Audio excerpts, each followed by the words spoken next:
Semakin banyak yang merecord, silakan, izinkan. Iya, iya. Semakin banyak yang membajak dan menyiapkan di channel masing-masing, saya izinkan. Bagus. Dan saya tidak pernah. Boleh, Pak, ya? Silakan. Saya tidak pernah men-strike siapapun yang mengambil mereupload film-film saya. Entah dengan izin atau tidak dengan izin, saya tidak pernah mempermasalahkan. Ayo Pak, kita mulai aja Pak. Iya, baik. Saya mau tanya, Edo sudah masuk? Oke ya, saya sudah ini ya. Oke, kita akan mulai. Sebentar, saya siapkan record. Baik, Shalom Bapak Ibu Saudara sekalian, senang bisa berjumpa dengan Bapak Ibu sekalian. Hari ini kita lanjut lagi ngobrol dengan Bapak Gracia Pelo dengan topik dialog Tritunggal dengan Muslim di Timur Tengah abad 10 hingga 14 Masehi. Ini adalah dinamika teologi Islam pasca Mutazilah. Dan selamat datang, dan saya harap kita semua merespon secara akademis. Jadi nanti pertanyaan silahkan raise hand dulu. Kita minta pertanyaan lisan to the point saja. Dan juga Anda yang non-Kristen, kalau Anda mau mendengar, silahkan, tapi jangan mengendus. Karena YouTube-nya Pak Gracia dan saya itu ada yang mengendus, di-download lalu dikupas dibolak-balik begitu. Saya rasa kok tidak etis ya. Tetapi ya kami bersyukur paling tidak kalian mendengar, tetapi mendengarlah dengan pikiran yang jernih gitu ya, untuk saling membangun dan fair, harus main fair. Itu saja, dan kita akan berdoa minta kesediaannya Bapak Daniel Octavianus berdoa. Silakan Pak Daniel, boleh? Mari kita berdoa. Silakan. Kami mengucap syukur pada Bapa dalam surga atas waktu yang Kau berikan kepada kami untuk kami boleh kembali belajar ya Tuhan, untuk kami diperlengkapi sebagai alat-Mu untuk melayani Engkau sesuai dengan kehendak-Mu. Mohon pertolongan-Mu Tuhan untuk kami semua, khususnya untuk pembicara kami Pak Gracia, dengan pertolongan-Mu, dengan urapan-Mu kami dapat melakukan segala sesuatu. Khususnya Pak Gracia dapat mengajar kami, membimbing kami dengan hikmat yang dari Engkau. Bila ada kuasa iblis setan akan mengganggu jalannya kegiatan pada malam hari ini, mohon kuasa-Mu, urapan-Mu, saat ini memanggil nama-Mu, yaitu di dalam nama Tuhan Yesus, kuasa iblis setan dihancurkan dan Roh-Mu berkuasa atas setiap kami di tempat kami masing-masing. Kami memulai kegiatan kami pada malam hari ini dengan menyebut dalam nama Tuhan Yesus. Haleluya. Amin. Amin. Puji Tuhan. Langsung saja Pak Gracia Pelo, silakan. Shalom kawan-kawan. Ini kelanjutan dari seri yang kemarin keempat. Minggu lalu udah dibahas bagaimana perjumpaan para bapak-bapak gereja, pendeta-pendeta, uskup-uskup di Timur Tengah, orang-orang Arab, di saat kebangkitan Islam. Bagaimana terjadi dialog antara agama Kristen dan orang-orang Muslim di abad ke-7 saat kebangkitan Islam hingga abad ke-10. Kita akan review sedikit kembali supaya nanti setelah kita review kita bisa masuk ke materi ini, kelanjutan bisa ngikutin. Ini kemarin saya ngulang lagi bahwa ini suratnya Eusebius kepada suratnya Arius kepada uskup Eusebius di Nikomedia. Arius mengatakan bahwa, kita baca yang terakhirnya ya, baca ini di ini. Sebelum dilahirkan, dia dilahirkan atau diciptakan. Jadi firman Allah menurut Arius itu dilahirkan dalam pengertian dia diciptakan, diawali oleh waktu. Dia diciptakan oleh Allah. Sehingga dia eksis, dia establish. sebelum firman Allah diciptakan oleh Allah, firman Allah, anak, logos, tidak pernah eksis, tidak ada. Artinya, dari suratnya Arius kepada Eusebius dari Nikomedia, dia membayangkan kelahiran logos ini dalam perspektif filsafat Platonisme. Karena di dalam filsafat Platonisme, logos itu ciptaan pertama dari Tuhan. Tuhan itu yang esa, dari Theos. Karena dia diciptakan, dia baru ada setelah diadakan Tuhan. Oleh karena itu, posisinya tidak sama dari Theos yang menciptakan logos. Sehingga logos ini adalah makhluk spiritual dengan pangkat di bawahnya Theos. Dari logos, logos baru menciptakan Neus. Neus baru menciptakan dunia materi. Nah, konsep penciptaan logos di dalam filsafat Platonisme yang diajarkan Arius ini yang ditolak bapak-bapak gereja. Karena di dalam iman Kristen, di dalam Yudaisme, di dalam perjanjian lama dan perjanjian baru, firman Allah itu di dalam Allah, firman Allah tidak diawali oleh waktu. Dia berada sejak khatim, tidak berawal, hingga baqo, tidak berakhir. Nah, yang jadi masalah, saya pernah ketemu dengan ini Muhammad Ali, namanya aslinya Muhammad Ali, dia dosen UNAIR, dosen sastra Indonesia, dosen Fakultas Bahasa Indonesia. Nama di akta kelahiran Muhammad Ali, nama di KTP-nya Muhammad Ali, namanya dia di websitenya UNAIR Muhammad Ali. Jadi kalau dia menyebarkan nama kerennya Menahem Ali, itu nama gadungan. Nama KTP-nya Muhammad Ali ini websitenya UNAIR. Saya pernah ketemu dengan orang ini di dalam perdebatan pertama kali. Di saat itu saya semester 3, saya berdebat dengan Muhammad Ali di Universitas Muhammadiyah Gresik. Dia menggunakan logika yang sama yang dipakai Arius. Demi menyerang Kristen, demi menyerang Yesus sebagai firman Allah yang kekal, dia menggunakan logikanya Arius. Yang dilahirkan dari Allah, firman Allah dilahirkan dari Allah, maka firman Allah itu adalah ciptaan. Di dalam presentasinya, saya berdebat sama dia, saya katakan tidak bisa. Kalau kambing melahirkan, jangan kamu samakan dengan firman Allah melahirkan firman Allah. Kambing melahirkan itu wujud materi, itu binatang. Sedangkan firman Allah keluar dari Allah itu tidak bisa dibayangkan sebagai penciptaan. Jadi sebelum dia dilahirkan, firman Allah tidak ada. Nah, nanti kita lihat cuplikannya ya, bahwa apa yang diajarkan orang ini di dalam debat dengan saya itu persis menggunakan ide-ide mutazilah atau di dalam dunia Kristen adalah idenya Arius atau ajarannya Saksi Yehova atau Unitarian. Ya, kita lihat filmnya.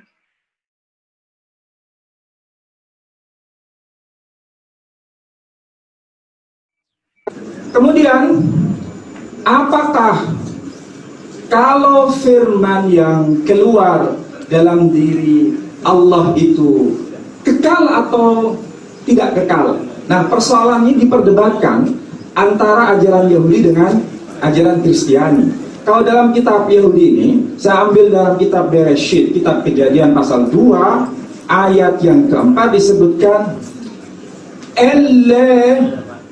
Elohim yotoledot et hasmayim we et haaretz. Inilah toledot, kelahiran. Elohim itu Allah. Jadi Allah telah dilahirkan apa? Et hasmayim, yakni langit, we haaretz, dan bumi. Jadi langit dan bumi itu dilahirkan oleh Allah. Jangan memahami dalam bahasa kita. Kelahiran di sini orang Yahudi memahami kelahiran ini adalah dalam konteks diciptakan. Kan dalam bahasa Ibrani itu ada 3 kata kunci. Ada yang disebut bara, misalnya Bereshit bara Elohim et hasamayim wa et haaretz. Pada mulanya Allah bara, artinya mencipta. Et hasamayim wa et haaretz, mencipta langit dan bumi. Bara di situ mencipta dari yang tidak ada menjadi ada, tapi hanya bahannya. Bar itu dari sesuatu yang tidak ada menjadi ada, tapi baru bahannya. Makanya disebut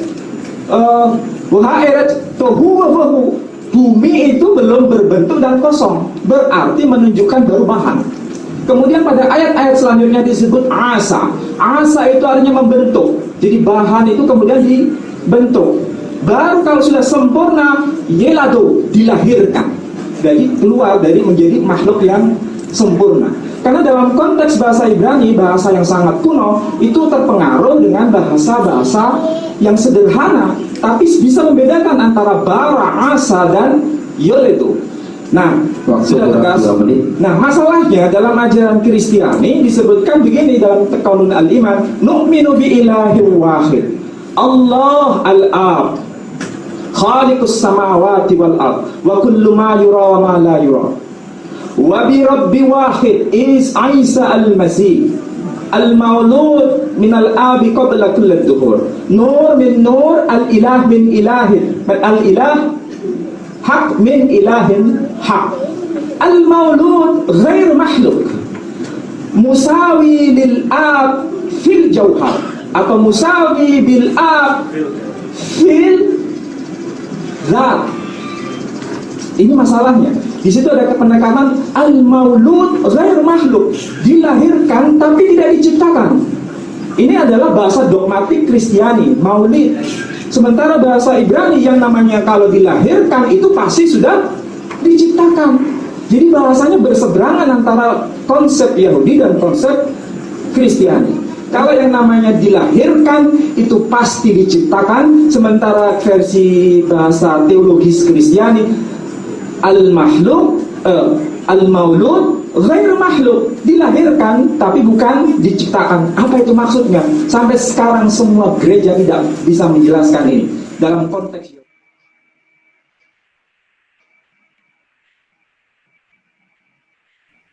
Pak Gracia. Ya. Oh ya, sorry. Ya, sebentar, masih ini. Saya silakan sampai nonton perang sedikit selesai. Oke. Dia itu nyentil-nyentil bahasa Ibrani ngerti bener atau enggak itu, Pak? Kalau bahasa Arab oke lah. Dia ngerti, tapi dia berbohong. Bentar ya. Oh iya. Dia berbohong. Di mana bohongnya? Di dalam pandangan Ibrani, dalam pandangan Yudaisme, tidak pernah firman Allah dilahirkan dari Allah, firman Allah keluar dari Allah, dimaknai bahwa Allah baru menciptakan firman, sebelum firman diciptakan, firman Allah tidak eksis. Itu kebohongannya dia. Kedua, dia mengatakan, saya udah nonton YouTube-nya ini, Pak. Udah nonton ya? Saya nonton YouTube-nya ini, itu satu lagi yang, siapa itu, Ustadz yang kumisan itu, yang Subianto Sukoco. Jawa itu. Saya lihat Gatot Sukoco. Subianto Sukoco. Iya, atau enggak Subandi. Pokoknya semua lah.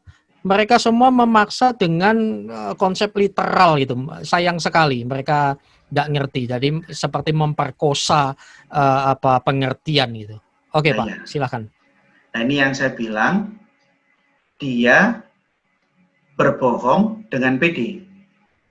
Tidak pernah ada rabi-rabi Yahudi yang mengajarkan firman Allah, pernah tidak ada. Tidak pernah ada suatu masa Davar Adonai atau Davar Elohim, tidak ada. Tidak pernah diajarkan di dalam Yudaisme, Allah pernah dungu, bisu, dan tidak memiliki firman. Dia baru punya firman setelah firman diciptakan dan diadakan, itu tidak ada. Jadi dia mengecoh, yang jelas dia berusaha menyamakan penciptaan alam semesta yang ditulis dalam bahasa kiasan, Allah melahirkan langit dan bumi. Penciptaan alam materi dia paksakan sama bahwa firman Allah juga merupakan ciptaan dengan manis bibir dan kebohongan-kebohongannya dia ini. Nah, kedua dia mengatakan semua gereja tidak pernah tuntas membahas masalah tentang dilahirkan tidak diciptakan. Siapa bilang? Gereja sejak abad pertama mempertahankan Tritunggal Maha Kudus dari berbagai ajaran bidat. Sejak berdirinya Kristen, tidak pernah ada ajaran bidat yang menjadi doktrin utama kekristenan. Yang berusaha mengajarkan Allah pernah tidak punya firman ditolak. Yang mengatakan firman baru ada setelah diadakan itu filsafat Plato. Itu bukan ajaran Kristen. Allah beserta firman dan rohnya dari kekal sampai kekal. Di masa yang lain ada yang mengatakan bahwa Yesus adalah Bapa yang menjadi manusia. Yesus Roh Kudus yang menjadi manusia. Yang disalib adalah Roh Kudus, yang disalib adalah Bapa. Ditolak.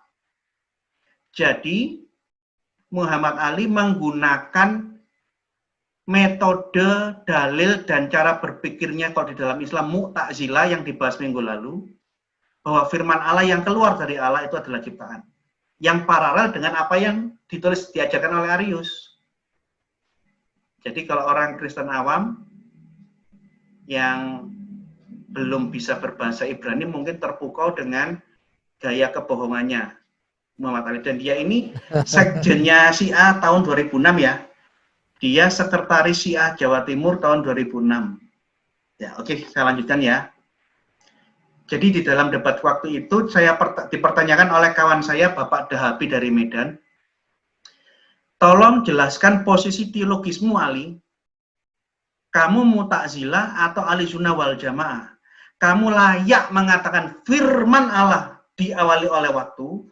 Kamu layak mengatakan firman Allah baru ada setelah diadakan kalau kamu mazhabnya mazhab Mu'tazilah. Tapi kalau kamu Ahli Sunnah wal Jamaah, tidak boleh kamu menggunakan itu. Kamu penipu, pembohong. Masa Ahli Sunnah wal Jamaah yang meyakini firman Allah kekal menggunakan dalil lawannya, dalilnya bid'ah. Untuk lebih lengkapnya Anda bisa lihat sendiri di film debat saya dengan Menahem Ali di channel Ini Manis ya. Saya lanjutkan lagi review minggu lalu. Pertemuan Islam dengan orang-orang Kristen 100% berhadapan dengan orang-orang Kristen gereja timur. Gereja barat, Katolik apalagi Protestan tidak pernah dan tidak punya pengalaman menghadapi Islam. Dan Bapak gereja yang menghadapi Islam pertama kali, Yohanes Damaskus, ini orang Arab. Keluarganya dari Bani Mansur. Dia salah satu pejabat tinggi di kekhalifahan Islam. Dan dia berdebat dengan Wasil bin Atok. Setelah zamannya Yohanes dari Damaskus, muncul muridnya Theodor Abu Qurra. Theodor Abu Qurra, kemudian Amr al-Basri. Amr al-Basri ini dari Irak. Dia berdebat dengan kelompok Mu'tazilah, Abu Huzail, yang berkeyakinan firman Allah adalah ciptaan. Semua bapak-bapak gereja di Timur Tengah yang berdebat memegang teguh ajaran gereja bahwa firman Allah, Logos, Davar Elohim, itu satu dengan Allah dan dia tidak diciptakan. Dia menjelma atau tidak menjelma, dia kekal. Sebagai lawannya, umat Islam berusaha menolak dan mengajarkan yang sebaliknya. Kemudian Abu Ra'ita Al-Tikrit, ini juga orang Irak. Dan saya rasa ada baiknya saudara-saudara kawan-kawan di Indonesia mulai membaca tulisan-tulisannya bapak-bapak gereja dari Timur Tengah. Karena dari tulisan-tulisan mereka dan perdebatan-perdebatan yang mereka lakukan di saat menghadapi Islam, kita bisa melihat bagaimana kronologis sejarahnya perjumpaan teologis Kristen dengan Islam. Kalau kita memang menguasai data-data ini, insya Allah dan insya Yesus, diskusi kita dengan orang Muslim akan lebih mudah Karena bapak-bapak gereja ini memberikan banyak sekali data yang bagus untuk memberikan penjelasan kepada orang muslim. Timotius awal berdiskusi dengan Khalifah Al-Mahdi setelah Abu Raitah. Tokoh-tokohnya Mu'tazilah, Wasil bin Atok, itu pendirinya Mu'tazilah, lawan debatnya Yohanes Damaskus. Kemudian muridnya Wasil bin Atok, Abu Huzail, ini lawan debatnya Abu Raitah. Abu Musa dan Masdar juga salah satu tokoh Mu'tazilah, yang mana data-datanya Wasil bin Atok, Abu Huzail, Abu Musa, atau Masdar, Anda bisa baca di dalam bukunya Asyarastani ini, Al-Milal wa Al-Nihal. Data-datanya yang ditulis oleh Asyarastani itu cukup lengkap. Ini bisa dibeli dengan online, ini dijual bebas di toko-toko buku manapun, sehingga bapak-bapak, ibu-ibu, ada baiknya kalau Anda beli secara online supaya bisa melihat data-data dari pihak muslim. Orang-orang muslim awal yang berdebat dengan orang Kristen itu pandangannya seperti apa ada di dalam buku ini. Jaham Ibnu Safwan yang mengatakan, telah aku temukan ayat di dalam Al-Quran yang menunjukkan firman Allah adalah ciptaan. Yesus itu adalah ciptaan. Nah, kalau Yesus sebagai firman Allah dikatakan ciptaan, kenapa Al-Quran yang adalah firman Allah dikatakan bukan ciptaan? Dari Jaham Ibnu Safwan ini, dalilnya agak menyulitkan. Dia menginginkan suatu argumentasi yang jujur. Kalau Yesus disebut firman Allah, dianggap dia adalah makhluk ciptaan. Nah, Quran ini yang adalah ciptaan, Quran ini adalah firman Allah, harusnya juga ya ciptaan. Kecuali kita meyakini Yesus firman Allah adalah bukan ciptaan, dia kekal seperti pandangan orang Kristen, ya maka Al-Quran juga kekal. Nah, kira-kira pandangannya Jaham Ibnu Safwan itu seperti itu. Dan pembahasan tentang dalil Ibnu Safwan bisa dilihat di rekaman seminar minggu lalu ya. Dan lain-lain. Ini contoh. Hasil diskusinya dengan Yohanes Damaskus yang begitu heboh, Wasil bin Atok berkesimpulan, menurutnya, mustahil ada dua Tuhan yang khadim. Yang khadim hanya satu, tidak boleh dua. Katanya, siapa yang mengakui adanya sifat khadim pada zat Allah, kata sifat di dalam teologi Islam, teologi bahasa Arab ini paralel dengan hipostasis. Jangan membaca tulisan-tulisan buku-buku istilah-istilah teologi Arab dalam pengertian bahasa Indonesia ya, tolong hati-hati. Kata sifat ini diparalel dalam bahasa teologi hipostasis. Tolong diulang 1 menit sebelumnya. Putus, Pak. Oh gitu ya.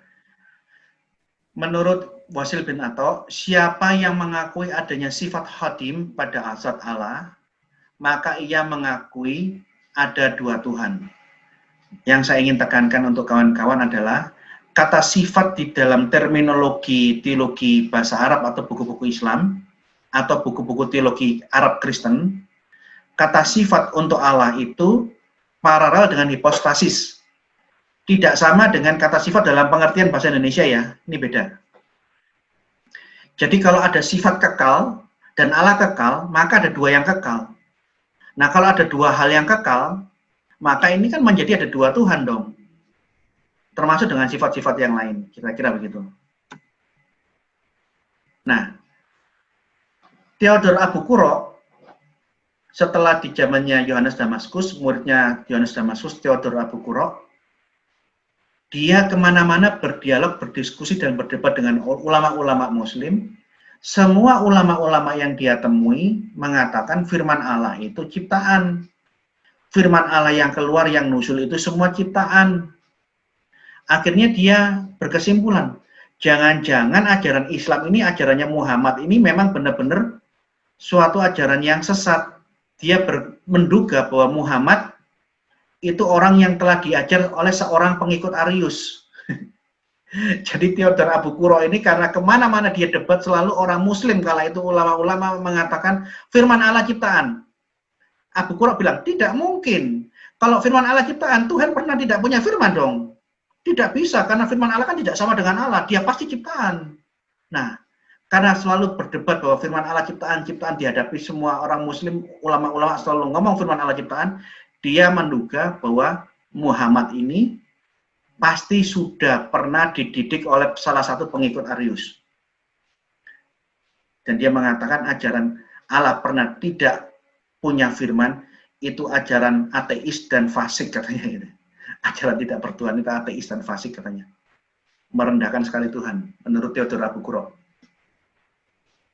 Dan Theodor Abukuro, bapak gereja yang berdebat dengan orang muslim kala itu, dia mengatakan firman Allah itu satu esensi berada di dalam Allah, dia tidak memiliki awal dan dia abadi. Dia tekankan. Artinya apa? Dari generasi abad pertama, kedua, ketiga sampai abad ke-8, doktrin Kristen tidak pernah berubah. Tritunggal Maha Kudus, wujud Allah dengan firman Allah, dengan roh Allah, semua satu dan semuanya kekal. Mereka memiliki satu energi. Karena Allah cuma satu, maka kuasa dan power Allah itu satu. Kuasa, energi, powernya Bapa, itulah power kuasanya anak, itulah power kuasanya Roh Kudus. Tidak ada beberapa power, karena mereka satu di dalam wujud Allah. Tidak ada yang lebih hebat dan tidak ada yang kurang hebat. Tidak ada yang lebih duluan dan yang terkemudian. Semua setara, equal, dan semua abadi. Firman Allah dan Allah itu satu. Bahkan Theodor Abukuro mengatakan, firman Allah adalah inner essence of God. Dia esensi di dalam Allah. Ini parafrase bebasnya Theodor Abukuro dari Yohanes 1 ayat 1, kai hologos en prostonteon, dan firman Allah ada di dalam Allah.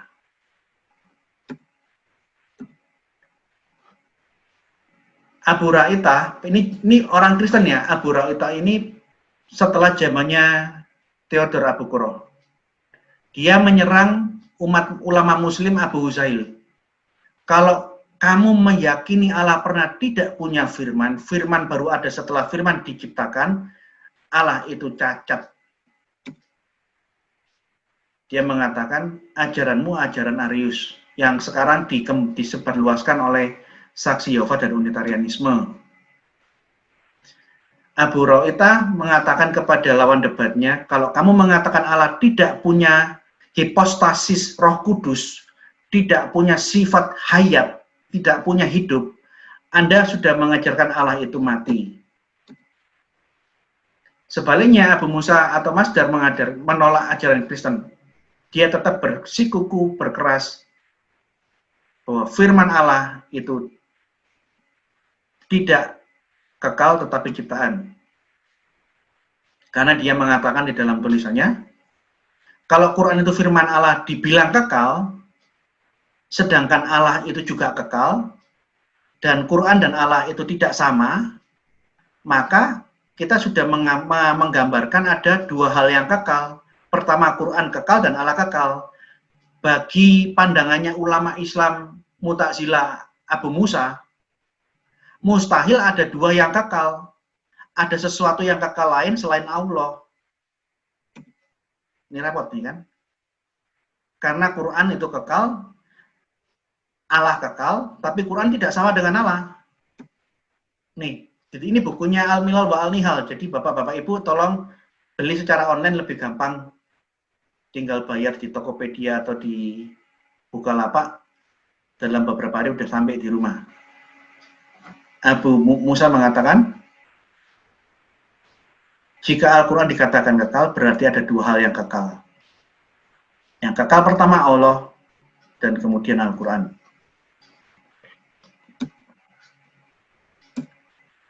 Di zaman Islam, beda sama Kristen. Kristen tidak pernah ada waktu ajaran sesat menjadi doktrin Kristen. Segala macam ajaran sesat yang tidak merubah Tritunggal Maha Kudus dilawan. Di dalam Islam terbalik. Ajaran Mu'tazilah di zaman sekarang ini dinyatakan sesat. Tapi masalahnya, 300 tahun pertama atau 350 tahun antara kisaran itulah.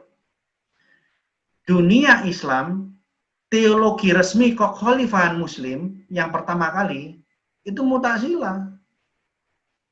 Jadi sekalipun Muslim mengatakan hari ini Mu'tazilah sesat, Mu'tazilah itu bid'ah. Fakta sejarah, teologi bid'ahnya orang Islam menjadi teologi resmi Islam selama 300 atau 350 tahunan lah. Bahkan dia mengalami masa jaya-jayanya di zaman Khalifah Al-Ma'mun. Bahkan Khalifah Al-Ma'mun memerintahkan sembelih dan pancung bunuh orang-orang yang mengajarkan firman Allah itu kekal. Semua harus mengimani firman Allah itu adalah ciptaan.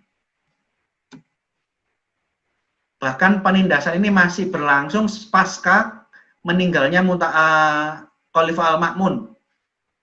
Masih berlangsung di zaman Khalifah Wastik Billah. Dan kemarin saya sudah jelaskan, banyak sekali ulama-ulama Muslim sendiri mengakui bahwa ajaran-ajaran Mu'tazilah sangat dipengaruhi oleh ajaran Kristen.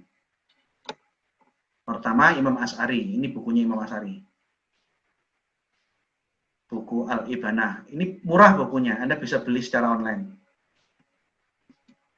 Ahmad Amin. Ahmad Amin diakui gurunya Dr. Yusuf Al-Is. Mengatakan Mu'tazilah dipengaruhi oleh ajaran Kristen. Abu Lubabah Husain. Umar Hasim, ini bukunya Umar Hasim. Yang sebelah kiri Umar Hasim, yang sebelah kanan bukunya Imam Asy'ari.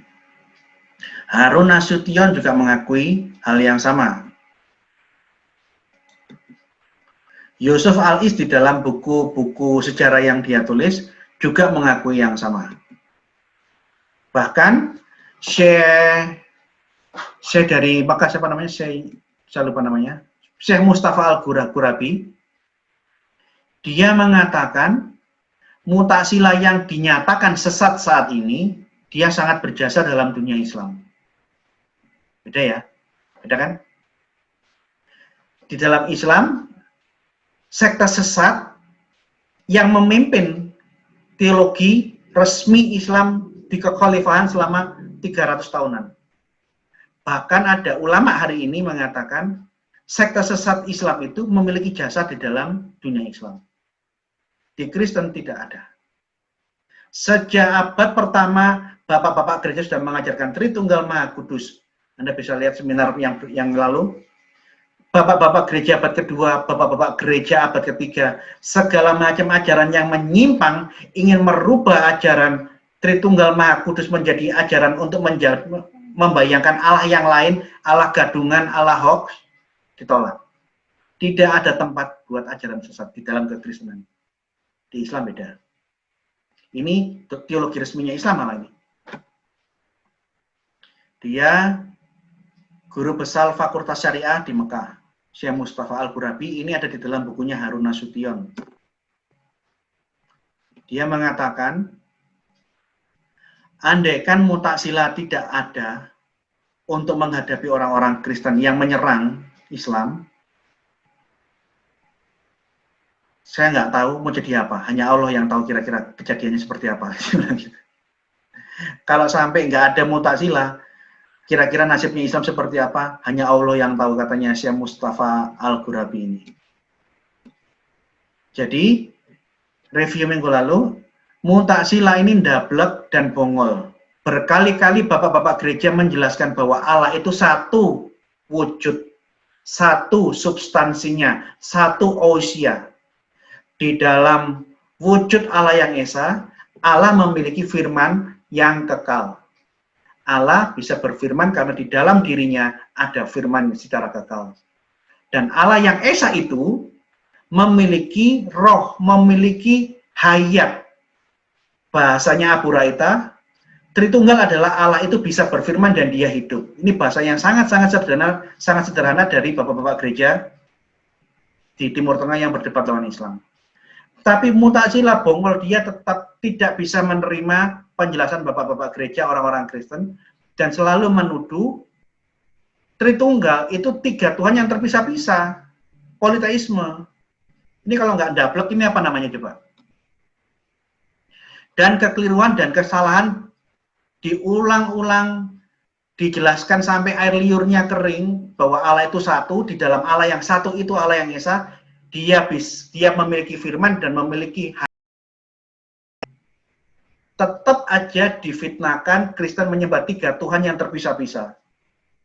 Ini legak goblok apa namanya? Saya nggak tahu ini. Tolong kalian kasih saran kira-kira namanya apa ya. Selalu disebarkan isu hoax, fitnah. Kristen menyembah 3 Tuhan yang berbeda-beda dan terpisah-pisah. Gedabrus, Pak.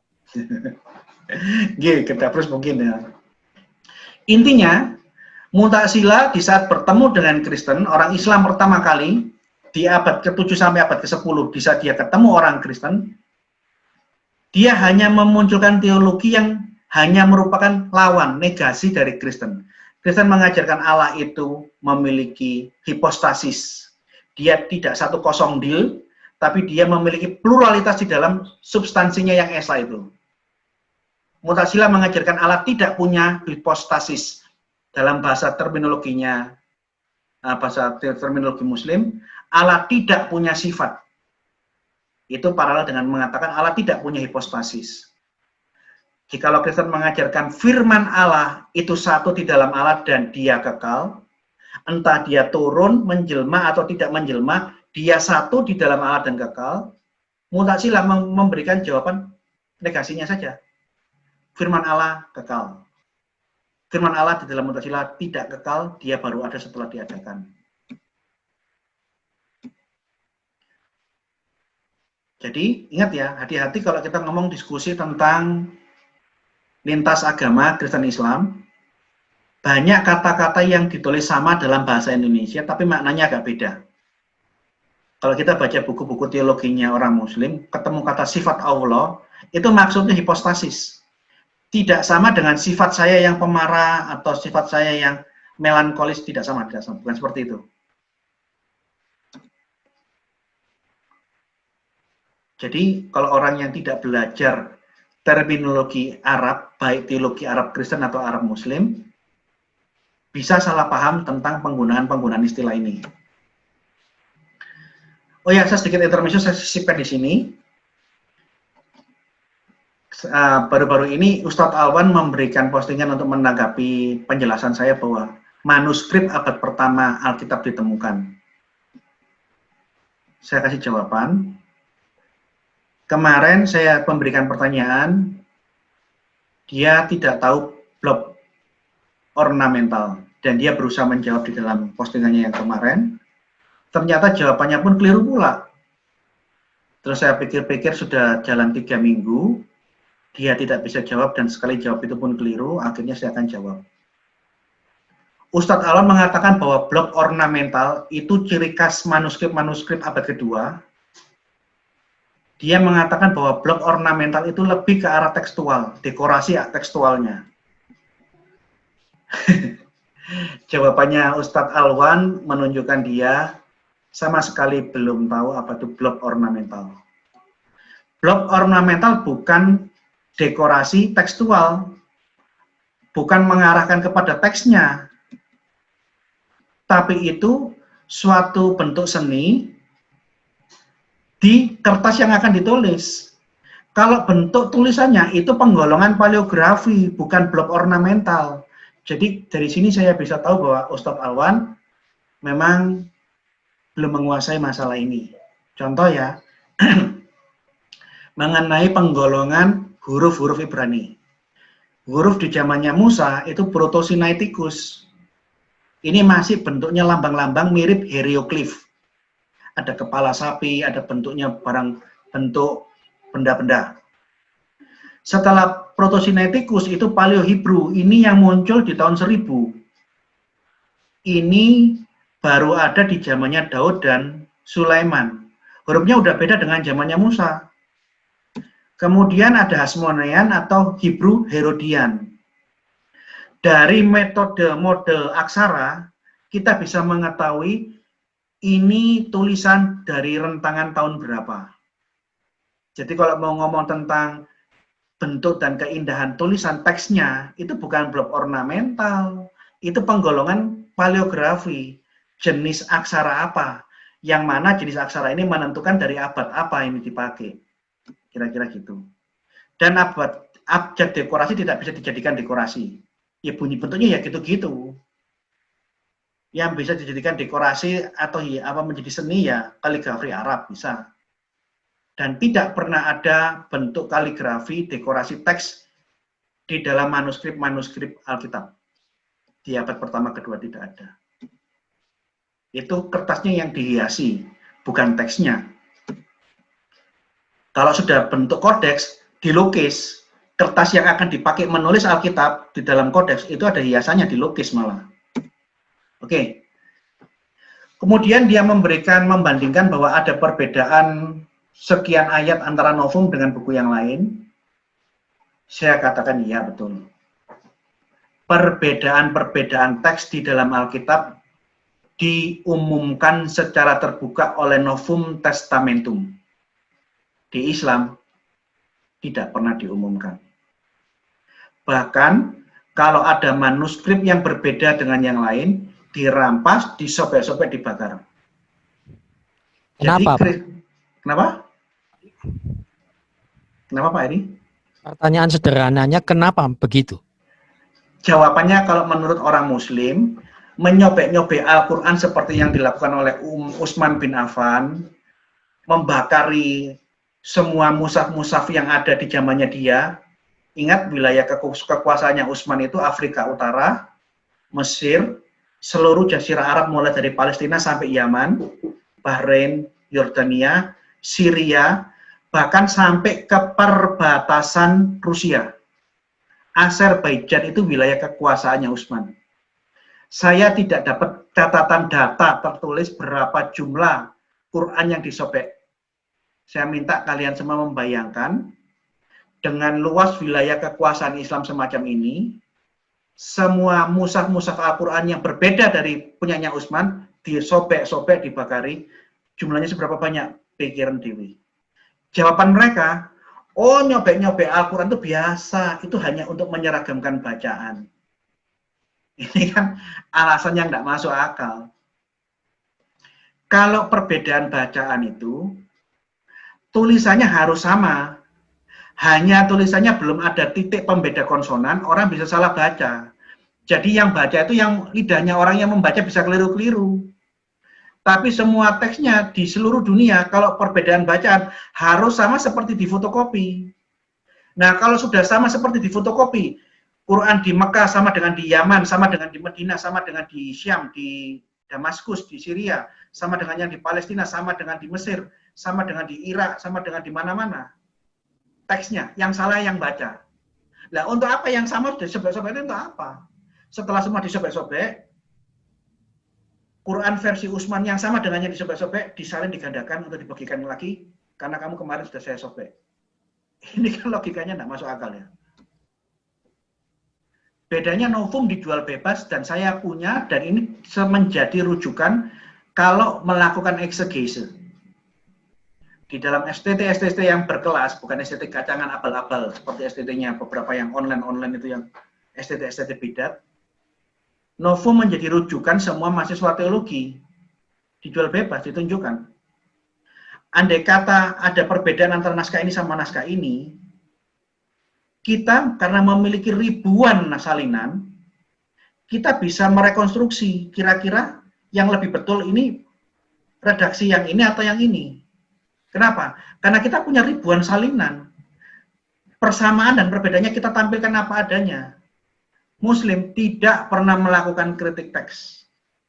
Semua upaya penelitian mushaf-mushaf kuno, kalau kita punya 5.000 manuskrip Yunani lebih, 10.000 manuskrip kuno Latin, umat Islam karena semua manuskrip kuno dibakar, dihancurkan, tidak lebih dari 8, antara 6 sampai 8. Tapi masalahnya ada satu buku yang menjadi, yang diwariskan ke zaman sekarang. Namanya Kitab Al-Masahif. Masalahnya Kitab Al-Masahif yang mencatat perbedaan-perbedaan teks Al-Quran tidak dijual bebas. Kalau Kristen, semua manuskrip, baik yang utuh maupun yang sebagian, atau maupun serpihan-serpihan, semua disimpan, difoto, dipublikasikan, dan diteliti. Dan dimasukkan dalam Novum Testamentum. Dipelajari terbuka. Muslim, kritik teks haram. Penelitian Mushaf Samarkand dan Topkapi ditutup sama pemerintah Turki. Dilarang dilanjutkan. Karena laporan-laporan profesor-profesor yang meneliti, profesor Muslim, ditemukan banyak perbedaan-perbedaan teks dengan Mushaf sekarang. Pemerintah Turki langsung mengambil keputusan, hentikan penelitian. Demikian Mushaf yang ditemukan di Sanaa, yang diteliti oleh Profesor Gerd Puin, begitu dilaporkan ke pemerintah Yaman, loh, ada banyak perbedaan. Langsung pemerintah Yaman menginstruksikan hentikan penelitian tentang manuskrip Mushaf Al-Quran. Ini beda. Jumlah manuskrip Alkitab, baik yang serpihan, yang sebagian sobek atau hilang karena termakan usia, atau yang utuh, puluhan ribu. Tidak pernah orang Kristen dengan sengaja, dengan sadar, menyobek-nyobek Alkitab dan membakarnya. Tidak pernah ada. Yang seperti ini hanya ada di dalam Islam. Mushaf Quran, Kristen 10.000 lebih, 20.000. Mushaf Al-Quran tidak lebih dari jari tangan kita. Dan sekalipun dia hanya 6-8 mushaf, itu pun tidak boleh diteliti, tapi mereka ngomong, Masya Allah, ternyata Quran kita semua sempurna sampai sekarang, tidak sama dengan Alkitab. Itu kira-kira yang mereka lakukan begitu. Penelitian dilarang, tapi hoaxnya langsung ngomong. Hoaxnya sempurna sekali. Masya Allah, sempurnanya. Ini, cari buku ini sulit. Cari buku ini sulit. Saya dapat pun fotokopian. Ini tulisannya Abu Dawud bahwa Quran sebelum zaman Utsmani itu punya banyak perbedaan dengan Al-Qurannya Rasam Utsmani. Dan Abu Dawud mendata satu persatu. Ini tidak diperjualbelikan bebas. Kalau mau beli ini adanya di Australia, karena Arthur Jeffrey itu orientalis dari Australia. Saya tunjukkan ya. Ini cuma perbandingan satu ya. Rasam Utsmani yang dipakai sekarang dengan Ibnu Mas'ud. Kodeks ini mushafnya Ibnu Mas'ud. Saya sambil lalu. Dari 2 halaman ini ada 30 perbedaan teks. Lihat ya, 30. Halaman berikutnya, lihat, 31 teks berbeda. Halaman berikutnya 27. Nih, 27. Antara teks Quran versinya Utsman dibandingkan dengan Quran versinya Ibnu Mas'ud. Hanya satu perbandingan antara Utsman dengan Ibnu Mas'ud, hanya satu dengan perbandingan satu Quran ditemukan 1286 ayat yang berbeda teksnya. Ini baru satu ya. Anda tahu di dalam buku ini dikomparasikan berapa? Di dalam buku Kitab Al-Masahif dikomparasikan 28 mushaf yang berbeda. Berapa jumlahnya saya belum hitung, dan saya sedang semangat untuk menghitung perbedaan-perbedaan teks dari 28 mushaf yang berbeda yang ditulis oleh Abu Dawud dalam buku Kitab Al-Masahif. Al-Masahif dari kata mushaf. Mushaf itu tunggal, masahif itu jamak. Mushaf, masahif. The Book of Manuscripts. Satu Quran aja bedanya 1286 ayat. Bayangkan jikalau ini ada 28 Al-Quran yang berbeda, berapa banyak kira-kira? Tunggu postingan saya tentang masalah ini. Oke, kita masuk materi sekarang ini ya.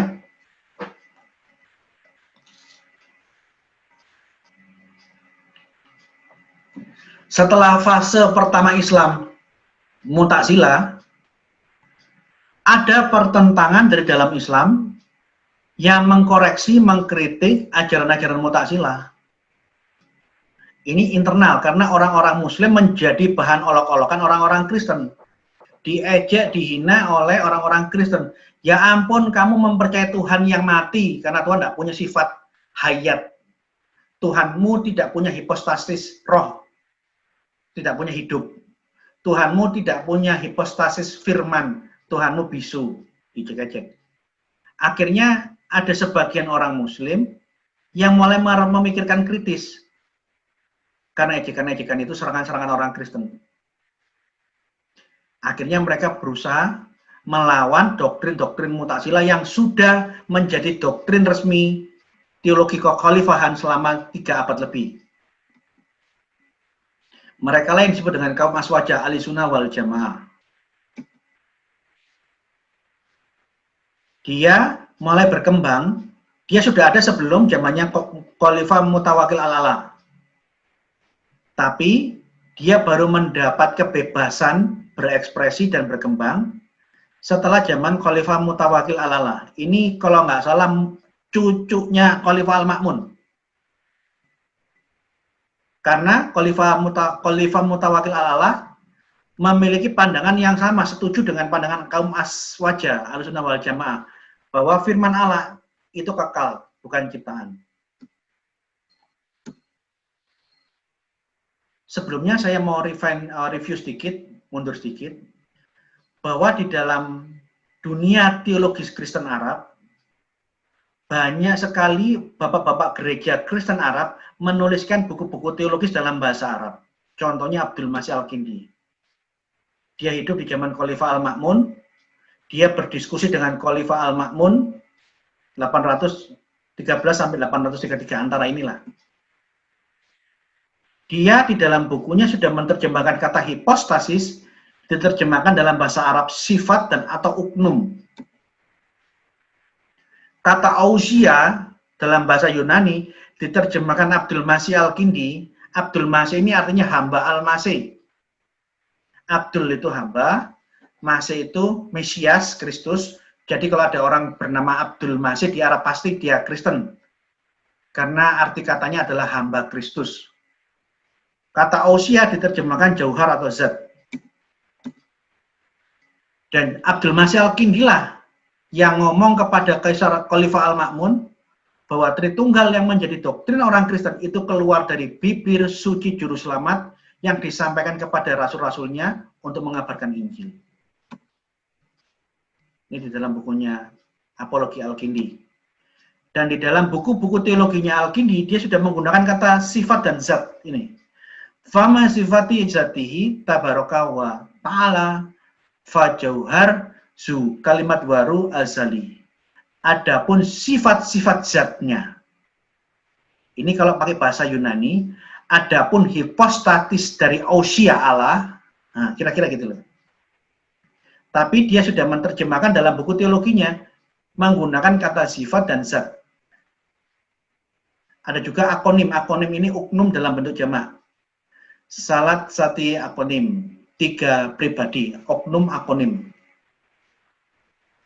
Kenapa saya munculkan ini? Saya ingin tegaskan, coba perhatikan kapan dia lahir. Nih. Abdul Masih Al-Kindi lahir tahun 801, permulaan abad 9. Dan meninggal 873 di sekitar akhir abad ke-9. Dia sudah lebih dahulu menuliskan kata sifat dan zat. Yang mana bahasa-bahasa teologi Kristen Arab ini yang dipakai oleh Imam Asy'ari di dalam buku-buku teologi Islam. Jadi, orang Kristen Arab tidak pernah menjiplak tulisan-tulisan teologinya Islam ya. Karena kata-kata ini sudah dipakai orang-orang bapak-bapak gereja, pendeta-pendeta di Arab sebelum Imam Asy'ari menulis ilmu kalam di dalam buku Al-Ibanah. Imam Asy'ari hidup di abad ke-10, 100 tahun setelah zamannya Al-Kindi. Dia lahir di saat Al-Kindi meninggal, dia baru lahir. Dan dia meninggalnya di abad ke-10, tahun 935. Imam Asy'ari keluar dari Mu'tazilah. Dia umumkan dari masjid di Baghdad itu kalau nggak salah. Dan dia setelah dia menyatakan diri dia keluar dari Mu'tazilah, dia baru menulis buku menyelawan dan menyerang doktrin-doktrinnya Mu'tazilah. Dia tegas mengatakan, firman Allah itu kekal. Saya menolak ajaran Mu'tazilah yang mengatakan firman Allah adalah ciptaan. Ini Imam Asy'ari. Tolong lihat tanggalnya, tahunnya. Sebelum 900 tahun sebelum Imam Asy'ari lahir, orang Kristen sedunia sampai hari ini meyakini firman Allah kekal. Siapa yang mengajarkan firman Allah ciptaan seperti ajaran Unitarian, Saksi Yehova atau Arius di abad keempat dilawan. Nah, Islam terbalik. Awalnya mengajarkan firman Allah ciptaan, baru lama-lama 300 tahun kemudian, iya ya, masa Tuhan bisu? Iya ya. Baru memikirkan yang seperti ini. Imam Asy'ari menyatakan firman Allah kekal, sama kayak Kristen. Dan Imam Asy'ari menggunakan bahasa-bahasa teologis yang sama yang dipakai Abdul Majid Al-Kindi, sifat, jad, zauhar. Saya tunjukkan ini, bahwa ini memang bahasa Arab yang sudah dipakai teolog Kristen Arab sebelum Imam Asy'ari nulis buku. Jadi kalau saya menggunakan bahasa-bahasa teologis terminologi Arab Kristen yang mirip dengan Islam, saya tidak menjiplak Islam. 100 tahun sebelum Imam Asy'ari lahir, itu sudah dipakai oleh bapak-bapak gereja Arab.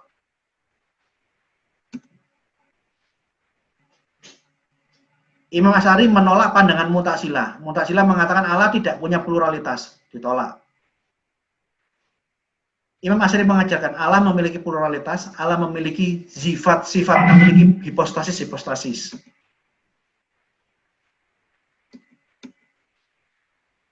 Dan dia mengatakan yang mirip dengan orang Kristen, firman Allah yang nuzul, dia tetap kadim.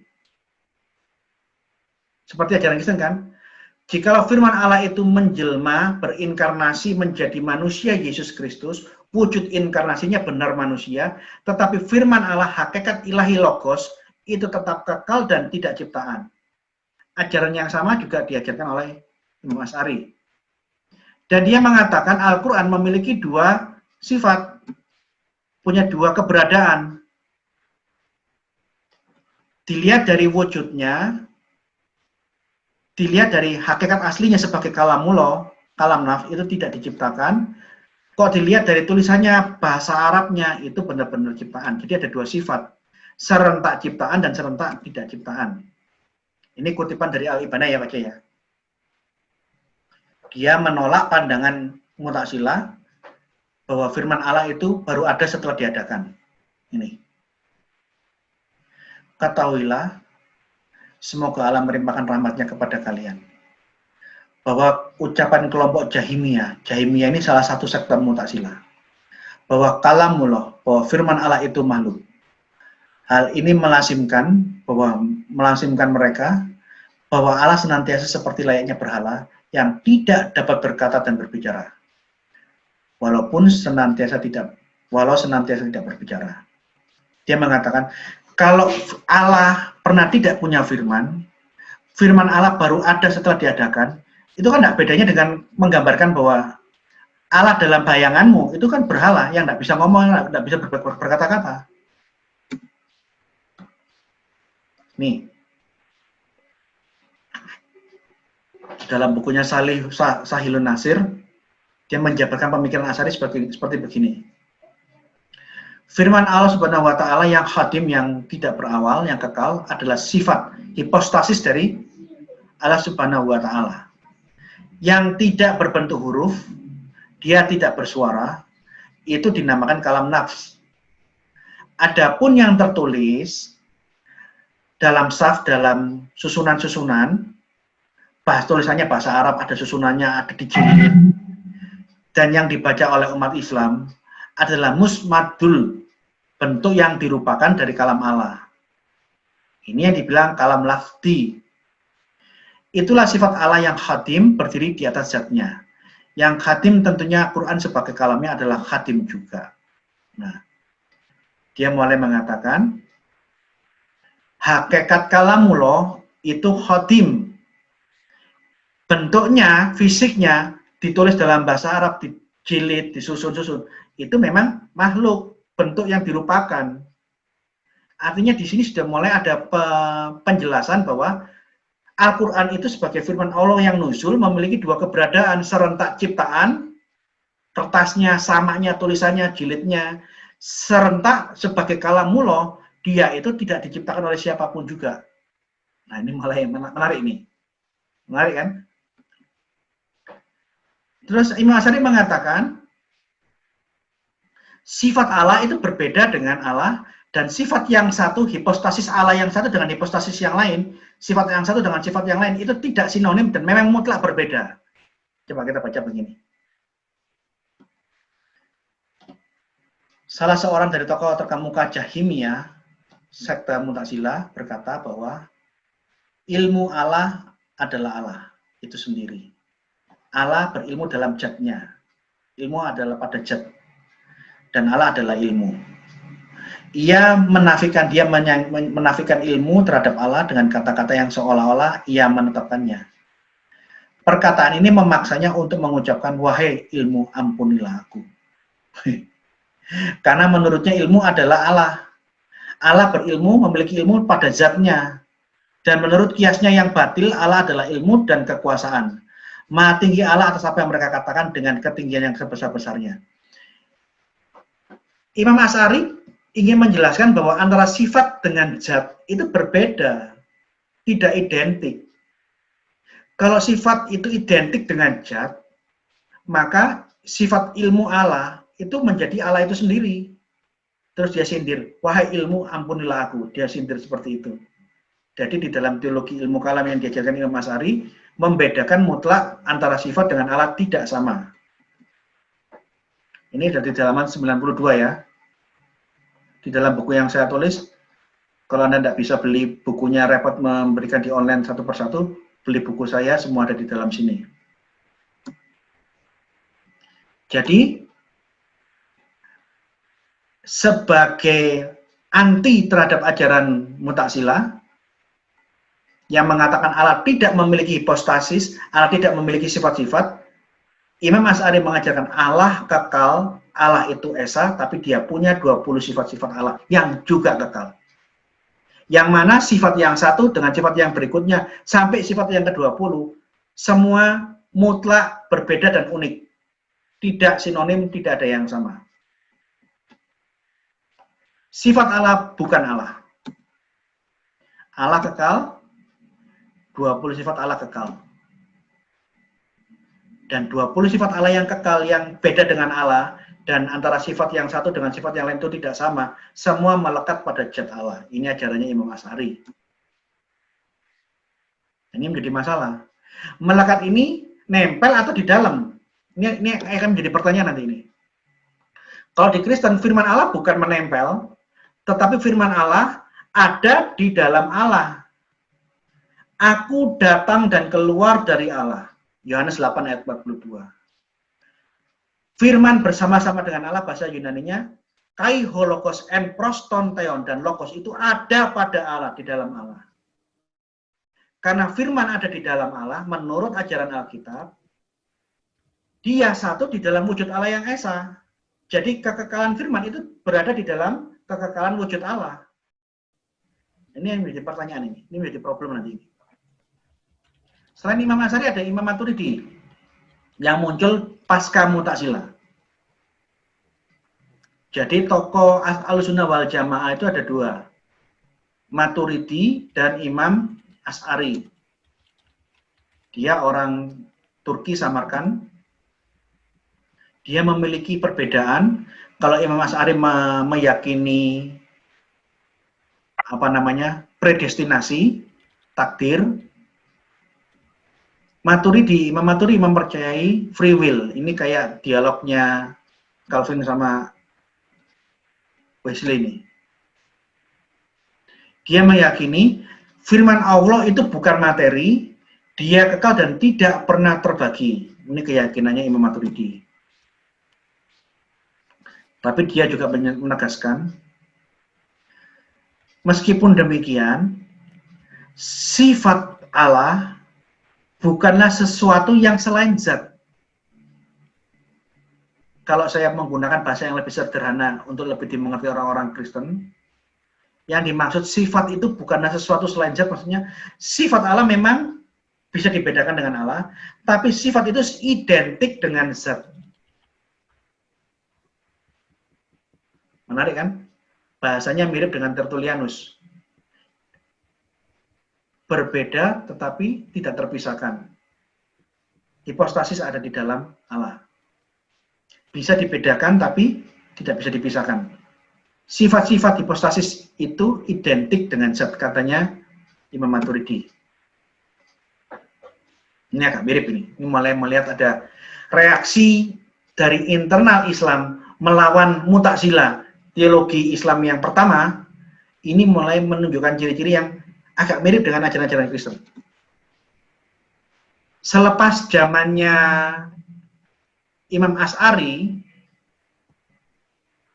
bapak gereja yang berdebat melawan Islam di atas abad 10 itu Elias dari Uskup Nasibi. Dia lahir di akhir abad 10, meninggal di pertengahan abad 11. Dia pernah ketemu dengan Perdana Menteri Wasir. Wasir dalam bahasa Arab, bukan wasir dalam bahasa Indonesia ya. Wasir dalam bahasa Indonesia ini artinya ambeien. Ambeien. Tapi ini wasir itu maksudnya Perdana Menteri. Orang yang mempunyai kedudukan tinggi di dalam suatu kerajaan. Suatu saat Uskup Nasibi yang bernama Elias ketemu dengan Perdana Menteri dari Afrika Utara. Ini ditulis dalam bukunya Jean-Marie Gedul, Encounter Between a Bishop and Minister. Pertemuan antara uskup dan Perdana Menteri. Dan buku ini saya jadikan salah satu rujukan dan footnote-nya ada di dalam buku saya. Dikisahkan suatu saat Perdana Menteri dari Afrika Utara ini dalam mendapat urusan kerajaan, di tengah jalan dia sakit keras. Di saat dia sakit keras, ketemu dengan Elias dari Nasibi.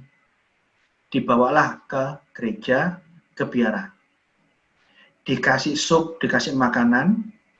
Singkat cerita, dia dirawat dan badannya sembuh, penyakitnya hilang. Setelah Perdana Menteri dari Afrika Utara ini ketemu dengan Elias, uskup dari Nasibi, dirawat, dia berdiskusi. Saya ringkas ya. Bentuk dialog antara Perdana Menteri dari Afrika Utara ini, dari kerajaan mana saya tidak jelas, dengan Elias dari uskup Nasibi, ada di dalam buku saya, tapi saya memberikan garis besar. Wasir atau Perdana Menteri dari kerajaan di Afrika Utara kepingin tanya, saya kepingin tahu ajaranmu. Apakah benar orang Kristen seperti Anda ini menyembah 3 Tuhan? Elias bilang, enggak. Siapa yang bilang seperti itu? Kami tidak menyembah 3 Tuhan, kami menyembah satu Allah, Allah yang Esa.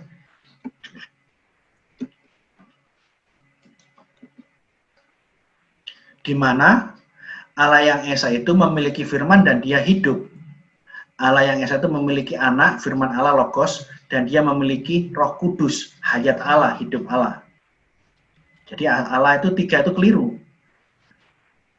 Penjelasan ini yang awal belum bisa diterima, dia masih bertanya, berdiskusi untuk menggali lebih dalam. Sampai Elias menjelaskan bahwa firman Allah dan hayat Allah, roh Allah atau Roh Kudus itu kekal dan dia tidak pernah diciptakan. Mustahil Allah pernah tidak punya firman dan tidak punya roh, tidak punya hayat. Setelah diskusi yang agak panjang, diskusinya di dalam kutipannya di dalam buku saya itu agak panjang. Perlahan-lahan wasir atau Perdana Menteri dari kerajaan di Afrika Utara mulai bisa memahami ajaran-ajaran Kristen. Nih, contoh ya. Kita menyebut akal budi Allah adalah firman. Karena tidak ada akal tanpa firman dan tidak ada firman tanpa akal. Dan kita sebut hidup adalah roh. Karena tidak ada kehidupan tanpa roh dan tidak ada roh tanpa kehidupan. Dan seterusnya. Dia menjelaskan bahwa Allah itu wajib memiliki firman dan rohnya. Tidak boleh tidak harus memiliki firman dan rohnya. Hilang satu, Allah cacat atau Allah mati. Kira-kira begitu. Singkat cerita, setelah berdiskusi agak sengit, agak mendalam, akhirnya Perdana Menteri dari Kerajaan Afrika Utara percaya dan menjadi Kristen. Puji Tuhan. Ini contoh diskusi, ini ada di dalam buku saya, semua saya masukkan, serta catatan kakinya lengkap. Setelah zamannya Imam Asy'ari dan Maturidi, penerus ajaran-ajaran ilmu kalam yang dikembangkan Imam Asy'ari adalah Imam Al-Ghazali. Ini agak menarik ini. Ini orang Irak. Ini menarik ini. Imam Al-Ghazali sangat dikenal, sangat dihormati di kalangan Ahlussunnah wal Jamaah.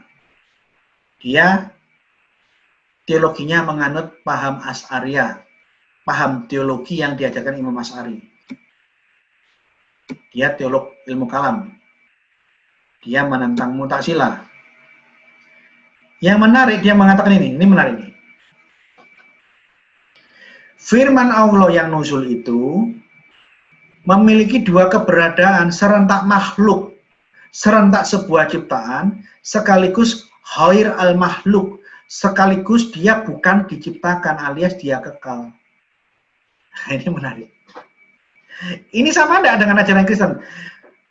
Firman yang berinkarnasi, Logos yang berinkarnasi, menjadi Yesus, dinamakan Yesus. Yesus memiliki dua kodrat. Dia serentak insani, anak Maria, dan serentak ilahi karena dia adalah Logos yang satu dengan Allah, dan Logos itu kekal. Mirip kan? Mirip enggak ini? Mirip. Yang menjadi pentingnya Al-Ghazali dalam diskusi malam hari ini, atau seminar malam hari ini, Al-Ghazali pernah menyerang ahli-ahli filsafat Islam. Nah, ini menarik. Dia menyerang ahli-ahli filsafat Islam di dalam bukunya Tahafut al-Falasifah, kerancuan para filosof. Tahafut itu keabsurdan kerancuan al-Falasifah, para filosof.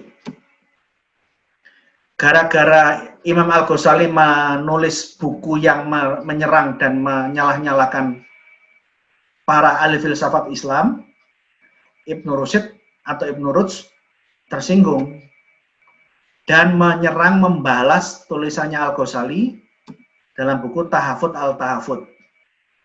Kalau Al-Ghazali mengatakan para filosof itu orang-orang yang bodoh, orang-orang yang rancu, bodohnya bodoh, rancunya rancu, itu ya kamu Al-Ghazali, kira-kira begitu. Tahafut al-Tahafut, kerancuan dari kerancuan, kebodohan dari kebodohan. Nah, ini Al-Ghazali dulu yang mencari masalah dengan menyerang filosof. Ini bukan. Maaf, ini salah. Ini salah.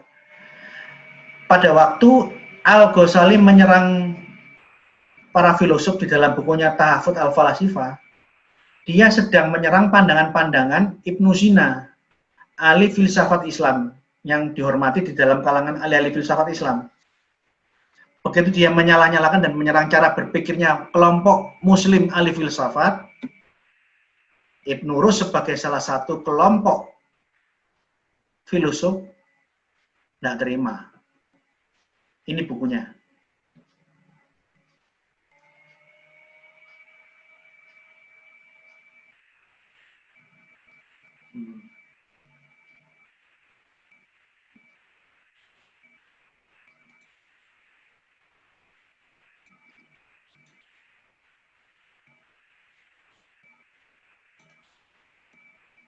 Maaf. Ini bukunya saya punya dalam bahasa Inggris. Dia mereaksi serangan dan tuduhan-tuduhan Imam Al-Ghazali terhadap ahli filosof. Dia menyerang pandangan-pandangan ilmu kalam bahwa Allah itu kekal, namun memiliki banyak sifat, 20 sifat yang kekal. Di saat yang sama, Allah dan sifat-sifat Allah dan hipostasis tidak sama, tidak identik dan tidak bisa dinyatakan satu substansi. Oleh karena itu dia mengatakan, kalau demikian ajarannya ilmu kalam, yang kamu yakini Al-Ghazali, Allah kekal, sifat-sifat Allah kekal, tapi satu sama lain tidak ada yang sama. Ini berarti ada banyak yang kekal. Nah, kalau kamu mengajarkan ada banyak yang kekal, berarti kamu tidak tauhid lagi, kamu tidak monoteisme. Dan dia dengan tegas di dalam bukunya, dia mengatakan, ajaran-ajaran ilmu kalam yang mengatakan bahwa Allah memiliki pluralitas, itu nggak beda dong dengan ajaran Kristen. Nanti Anda lihat kutipannya ya. Kristen lah yang mengajarkan pertama kali adanya pluralitas di dalam wujud Allah yang Esa. Di dalam suatu debat dengan Subhandi Sukoco dan Menahem Ali, di debat Tritunggal, saya ngomong sama Subhandi Sukoco dan Menahem Ali, nama gadungannya ya, nama aslinya Muhammad. Dia orang Madura, orang Sumeneb. Saya katakan di dalam alam nyata tidak ada satu mutlak. Semua selalu satu majemuk. Satu mata, apakah ini satu? Ada retina, ada pupil, ada iris, ada saraf mata. Bahkan di dalam bentuk yang terkecil, kita akan mendapati ada dua hal yang berbeda. Di mana kita menemukan ada suatu bentuk, kita tahu pasti ada materinya. Di mana kita menemukan suatu materi, pasti ada bentuknya. Padahal di saat yang sama antara materi dengan bentuk, itu dua hal yang tidak bisa dipersamakan. Jadi saya tanyakan balik, mana ada satu murni, satu tuh, itu hanya di dalam alam khayal, tidak ada di dalam dunia nyata. Di mana ada bentuk, ada materi. Di mana kita menemukan materi, pasti ada bentuk. Sekalipun kita tahu antara bentuk dan materi itu tidak sama. Jadi ajaran pluralitas katanya Ibnu Rushd, serangannya kepada Imam Al-Ghazali, ajaran adanya pluralitas di dalam Allah itu ajaran Kristen. Ini dia membuat bantahan serangan terhadap Imam Al-Ghazali. Nih, dia mengatakan aliran Asy'ariyah, aliran teologi yang didirikan oleh Imam Asy'ari, yang diyakini Imam Al-Ghazali, memungkinkan adanya kejamakan mengenai Tuhan. Dan dia mengatakan dalam bukunya apa? Ajaran-ajaran adanya kejamakan, adanya pluralitas di dalam Allah, itu tidak lain adalah doktrin Kristen mengenai tiga hipostasis, tiga pribadi dari natur ilahi. Ibnu Rushd langsung menuduh ilmu kalam Asy'ariyah yang diyakini Imam Al-Ghazali, kamu tuh nggak ada bedanya daripada mengadopsi ajaran-ajaran Kristen. Nih, bahkan yang menarik di dalam bukunya yang lain, Ibnu Rushd menulis buku yang lain. Kalau tadi buku Tahafut al-Tahafut, kebodohan dari kebodohan, kerancuan dari kerancuan. Di dalam buku yang lain, kitab Fasal al-Makal, dia nulis begini. Dia mempertentangkan ajaran ilmu kalam Asy'ariyah dengan filsafat.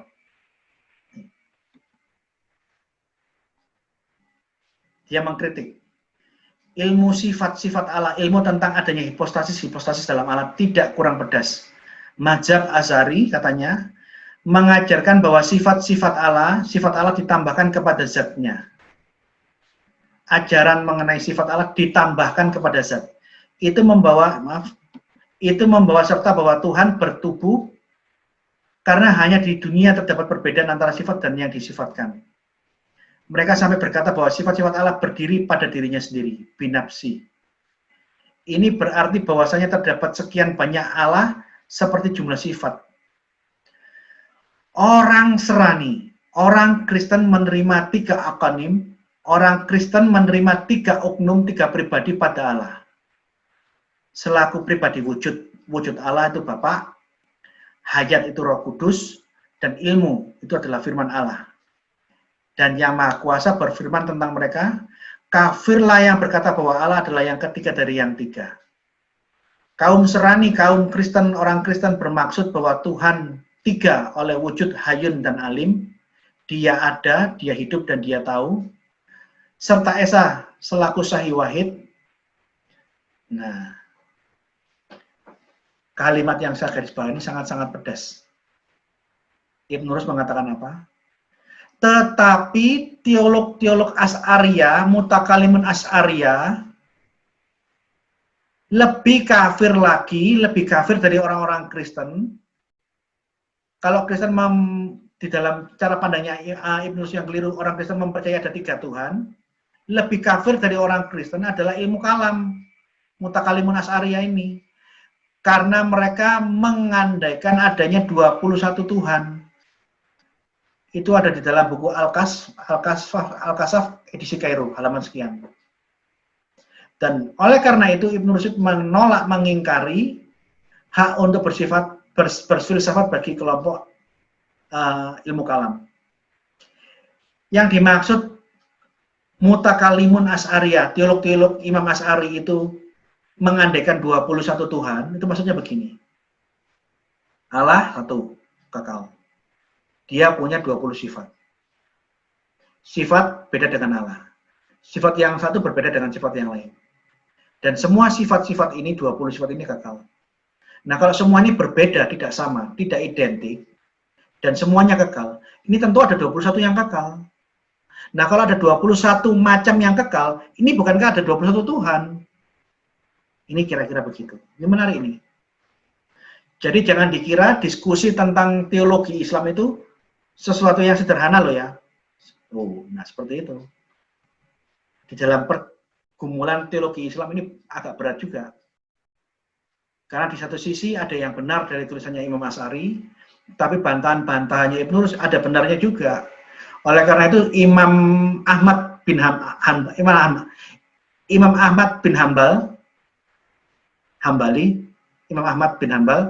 mengatakan jangan diskusikan Allah, diskusikanlah makhluk Allah. Alasannya, karena mendiskusikan Allah hanya menambah-nambahi kebingungan. Jadi diskusi tentang teologi di dalam Islam ini ribut dan menarik. Dan dinamika perkembangan ilmu kalam yang berusaha menolak ajaran doktrin Mu'tazilah oleh beberapa ulama-ulama Islam diakui bahwa ilmu kalam yang muncul untuk melawan, mereaksi, menolak ajaran-ajaran Mu'tazilah itu ada pengaruh Kristen. Salah satunya Yusuf Al-Is ini. Bukunya bisa dibeli di online. Nih. Di dalam bukunya Yusuf Al-Is dikatakan, contoh tersebut akan kita dapatkan dengan sangat jelas dalam ilmu kalam. Warna campuran antara beragam peradaban antara Islam dan yang asing di luar Islam akan tampak di dalamnya dalam bentuk khusus. Inilah yang diakui oleh almarhum guru saya, Ahmad Amin, dalam Duha al-Islam. Jadi Yusuf Al-Is mengatakan, saya diajari oleh Ahmad Amin, gurunya, dalam bukunya Duha al-Islam, bahwa ilmu kalam itu suatu campuran dari berbagai peradaban antara peradaban Arab Islam dan peradaban non-Islam. Meskipun ilmu kalam diambil dari peradaban-peradaban asing, tetapi rohnya adalah Islam Arab. Frase ini, Anda kalau lihat judulnya, judul dari subbab ini, pengaruh peradaban Nasrani. Dan di dalam pengaruh peradaban Nasrani, ini isinya, salah satu yang saya bisa lihat.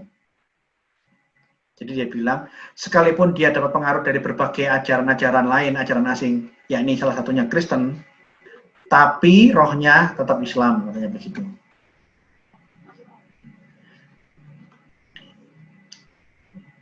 Kalau tadi kita lihat penolakan ilmu kalam dari filosof Islam yang besar, Ibnu Rushd, yang menyerang habis-habisan ilmu kalam, gara-gara Imam Al-Ghazali jadi gara-gara menyerang Ibnu Sina dan menyerang semua kelompok-kelompok filsafat Islam.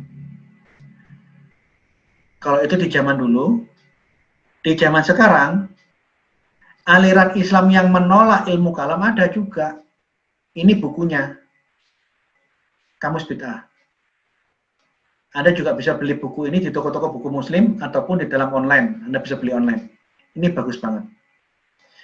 Syekh Albani, ulama dari kaum Salafi, mengatakan dengan tegas, ilmu kalam fitnah terbesar dalam Islam.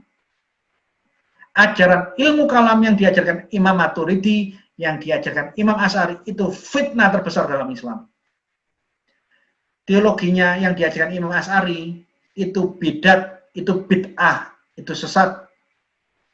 Demikian juga apa yang diajarkan Imam Maturidi, katanya Syekh Albani, itu bid'ah, itu bidat, itu sesat.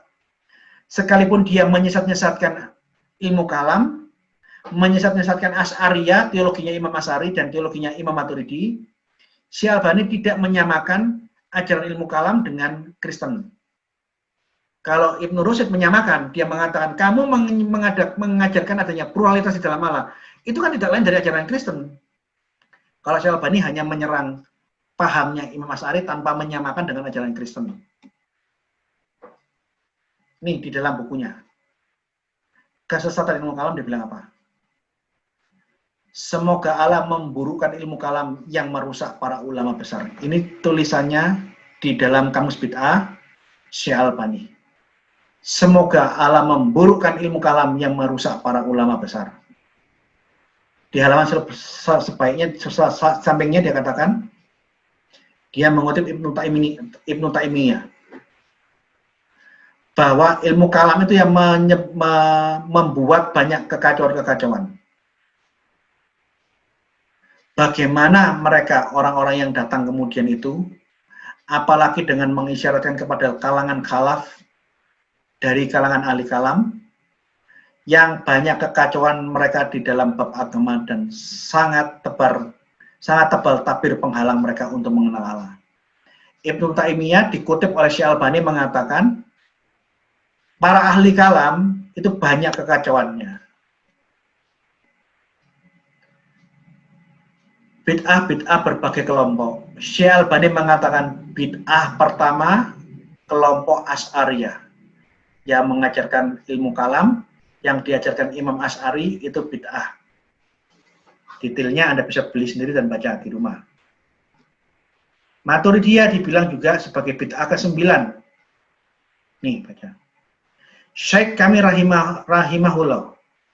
Syekh kami Syekh Albani di dalam takliknya terhadap Al-Aqidah At-Tawahiyah mengatakan, sesungguhnya di antara fitnah terbesar yang menimpa sebagian kelompok Islam disebabkan ilmu kalam adalah bahwa ilmu itu membawa mereka menyimpang dari iman kepada Al-Quranul Karim sebagai kalam Rabb alam semesta secara hakiki, bukan majas. Jadi fitnah terbesar itu ilmu kalam, sumbernya ilmu kalam, katanya Syekh Albani. Ini buku-buku yang mengatakan bahwa ilmu kalam, teologi Islam yang muncul pasca Mu'tazilah, teologi Islam yang muncul di atas abad ke-10, ini ditulis di dalam buku-buku ini, dan ada buku-buku yang lain. Saya hanya tampilkan 2 foto, karena ada satu buku yang saya cari tidak ketemu, karena buku saya bertumpuk-tumpuk dan kurang tertata dengan bagus, saya lupa naruhnya. Al-Janibul Ilahi, itu juga mengatakan yang sama. Tapi tentang buku Al-Janibul Ilahi, kutipannya ada di dalam buku saya. Tapi pada waktu saya mencari di mana buku Al-Janibul Ilahi, tidak ketemu. Yusuf Al-Is juga mengatakan ilmu kalam ada pengaruh dari kekristenan. Ibnu Rusyd malah ngomong tegas-tegas. Kamu mengajarkan pluralitas ada di dalam diri Allah. Bukankah itu ajaran Kristen? Ngomongnya eksplisit sekali, Ibnu Rusyd. Intinya, munculnya teologi yang kemudian pasca Mu'tazilah itu memiliki persamaan, jujur ada persamaan dengan kekristenan dan ada pertidaksamaannya.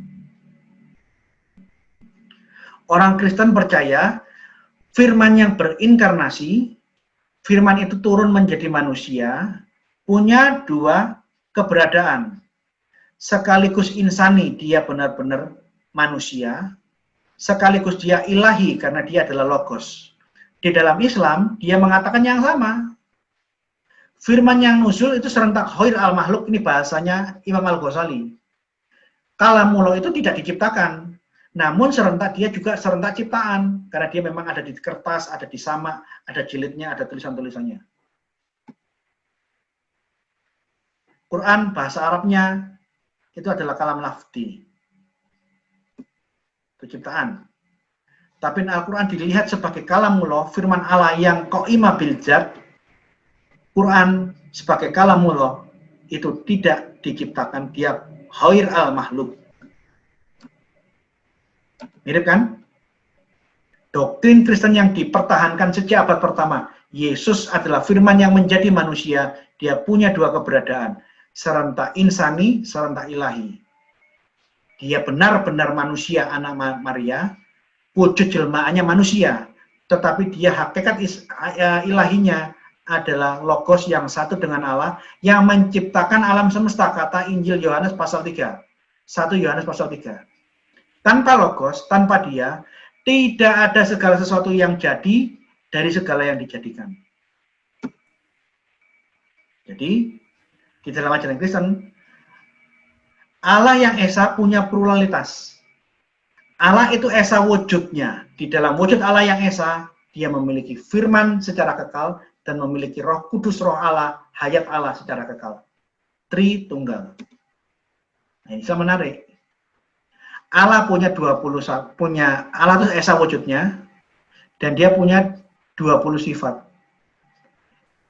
Kalau kalian mempermasalahkan Tritunggal, ya, kenapa? Bisa dipercepat ya waktunya. Kalau Anda mempermasalahkan Tritunggal, ini menurut saya aneh, saya ngomong sama orang Muslim. Lah kalian tuh loh 21 tunggal, Tritunggal aja kalian bingung. Lah kok bisa kamu percaya ada 21 tunggal, 21 yang kekal, tapi kamu paksakan menganggap itu kekal? Ini kan aneh. Hipostasis, sifat-sifat oknum-oknum pribadi-pribadi itu satu di dalam wujud Allah yang Esa. Islam sama, mutaknya di aliran ilmu kalam. Sifat-sifat melekat pada zat Allah. Yang menolak ilmu kalam, Ibnu Rushd, Syekh Albani. Syekh Albani mengatakan dia bid'ah. Katanya Ibnu Taimiyah, ahli-ahli kalam itu mengacaukan fitnah terbesar dalam Islam, katanya Syekh Albani. Teologi Asy'ariyah bid'ah, teologi Maturidiyah bid'ah. Sekian, terima kasih. Silakan Pak. Oke, baik. Puji Tuhan, sesi tanya jawab. Saya minta pertanyaannya to the point, ya. Jadi pertanyaan bukan menjelaskan, pertanyaan bukan pernyataan, harap dibedakan.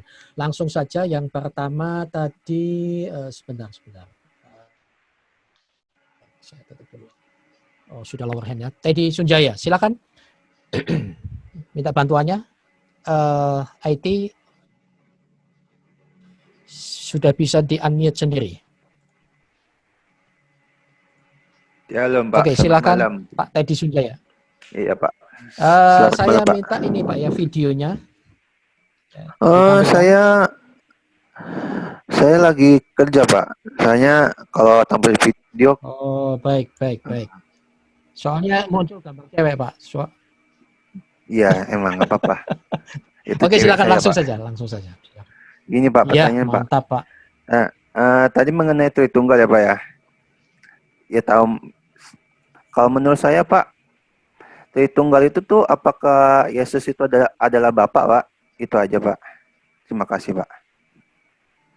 Pak Grati kalau saya tanya. Dari seri seminar yang pertama sampai yang kelima ini, saya jelaskan berkali-kali Yesus kata firman Allah, kata Alkitab, Yohanes 1:14, dan firman itu dan logos itu menjadi manusia. Dia adalah firman yang berinkarnasi. Tidak ada kata di dalam Alkitab Yesus adalah Bapa yang menjadi manusia atau Yesus adalah Roh Kudus yang menjadi manusia. Yang disalib adalah firman yang berinkarnasi, bukan Roh Kudus, bukan Bapa. Itu saja Pak. Yang lain? Baik, langsung minta Pak Edi Sunjaya, Sujianto maksud saya dari Ambon. Silakan. Silakan Pak Edi Sujianto di mute dan mohon videonya di on kan Pak. Shalom Pak. Shalom. Ya, shalom. Halo. Halo. Ya, silakan Ya. Pak. Langsung Pak. Ya, sudah muncul. Ya. Dalam pertanyaan saya, kata yang tepat itu Trinitas atau Tritunggal. Apakah ada orang yang menyebut Trinitas, ada yang menyebut Tritunggal? Apakah karena di Indonesia tidak ada bahasa lain, kalimat lain sehingga memakai istilah Tritunggal? Karena kata Tritunggal sering menjadi batu sandungan, seolah-olah tiga Tuhan. Nah, kalau Trinitas mungkin definisinya sama atau lain. Dua kalimat itu secara terminologi tidak ada bedanya tuh Pak. Antara Tritunggal. Cukup Pak ya, Pak Edi. Secara literal kalimat itu tidak ada bedanya Pak.